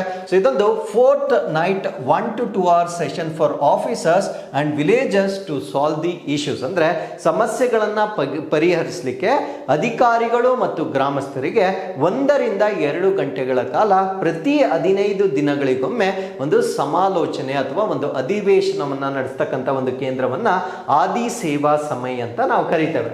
ಸೊ ಅದ್ರ ಜೊತೆಗೆ ಪ್ರೋಸೆಸ್ ಲ್ಯಾಬ್ಸ್ ಗಳನ್ನ ಕೂಡ ಡೆವಲಪ್ ಮಾಡ್ತಾ ಇದ್ದಾರೆ. So multi departmental workshops for co creating solutions ಅಂದ್ರೆ ಪರಿಹಾರಗಳನ್ನ ಡೆವಲಪ್ ಮಾಡಲಿಕ್ಕೆ ಸಹ ರಚಿಸಲು ಬಹು ವಿಭಾಗೀಯ ಕಾರ್ಯಾಗಾರಗಳನ್ನ ಕೂಡ ಮಾಡಲಾಗುತ್ತೆ. Digital portal, real time registration ಅಂದ್ರೆ ನೈಜ ಸಮಯದಲ್ಲಿ ನೋಂದಣಿ ಮಾಡ್ಕೊಳ್ಳಿಕ್ಕೆ, ಟ್ರೈನಿಂಗ್ ಮಾಡ್ಯೂಲ್ಸ್ ಅಂದ್ರೆ ತರಬೇತಿಯ ಒಂದು ಮಾದರಿಗಳನ್ನ, ವಿಲೇಜ್ ವಿಷನ್ ಟೆಂಪ್ಲೇಟ್ಗಳನ್ನ ಅಂದ್ರೆ ಗ್ರಾಮ ದೃಷ್ಟಿಕೋನದ ಒಂದು ಟೆಂಪ್ಲೇಟ್ಗಳನ್ನ ಡೆವಲಪ್ ಮಾಡಲಿಕ್ಕೆ ಡಿಜಿಟಲ್ ಪೋರ್ಟಲ್ ಅನ್ನ ಕೂಡ ಸೊ ಈ ಒಂದು ಅಭಿಯಾನದಲ್ಲಿ ಡೆವಲಪ್ ಮಾಡಲಾಗ್ತಾ ಇದೆ. ಹಾಗಿದ್ರೆ ಇದರ ಇಂಪ್ಯಾಕ್ಟ್ ಏನು ಅಂತ ನಾವು ನೋಡೋದಾದ್ರೆ it covers 30 states and duties, 550 plus districts and 3000 blocks ಅಂದ್ರೆ 3000 ಬ್ಲಾಕ್ಗಳನ್ನ ಇದು ಕವರ್ ಮಾಡುತ್ತೆ. ಸೊ 10.5 ಕೋಟಿ ಟ್ರೈಬಲ್ ಸಿಟಿಸನ್ಸ್ ಅನ್ನ ರೀಚ್ ಆಗ್ತಕ್ಕಂಥ ಒಂದು ಅಭಿಯಾನವಾಗಿ ನಾವು ಇದನ್ನ ನೋಡ್ಬೋದಾಗಿರುತ್ತೆ. ಸದ್ಭಾವನ್ ದಿವಸ್ 2025 ಸದ್ಭಾವನಾ ದಿವಸವನ್ನ ಪ್ರತಿ ವರ್ಷ ನಾವು ಆಗಸ್ಟ್ 20ನೇ ತಾರೀಕು ಆಚರಣೆ ಮಾಡ್ತೇವೆ. ಸೊ ಈ ಒಂದು ಸಂದರ್ಭ ಯಾವುದು ಅಂತ ನಾವು ನೋಡೋದಾದ್ರೆ birth anniversary of Rajiv Gandhi, India's youngest prime minister ಅಂದ್ರೆ ನಮ್ಮ ಭಾರತ ದೇಶದ ಅತ್ಯಂತ ಕಿರಿಯ ಪ್ರಧಾನ ಮಂತ್ರಿಗಳಾಗಿರ್ತಕ್ಕಂಥ ರಾಜೀವ್ ಗಾಂಧಿ ಅವರ ಜನ್ಮ ದಿನಾಚರಣೆ ಇದಾಗಿರುತ್ತೆ. ಸೊ ಈ ವರ್ಷದ ಥೀಮ್ ಏನಾಗಿರುತ್ತೆ ಅಂದ್ರೆ peace, national integration and communal harmony, ಶಾಂತಿ, ರಾಷ್ಟ್ರೀಯ ಏಕೀಕರಣ ಮತ್ತೆ ಕೋಮು ಸಾಮರಸ್ಯ ಅಂತಕ್ಕಂಥದ್ದು ಈ ವರ್ಷದ ಥೀಮ್ ಆಗಿರುತ್ತೆ. ಸೊ ರಾಜೀವ್ ಗಾಂಧಿ ಅವರು 1984ರಿಂದ 1989ರವರೆಗೆ ಪ್ರೈಮ್ ಮಿನಿಸ್ಟರ್ ಆಗಿರ್ತಾರೆ.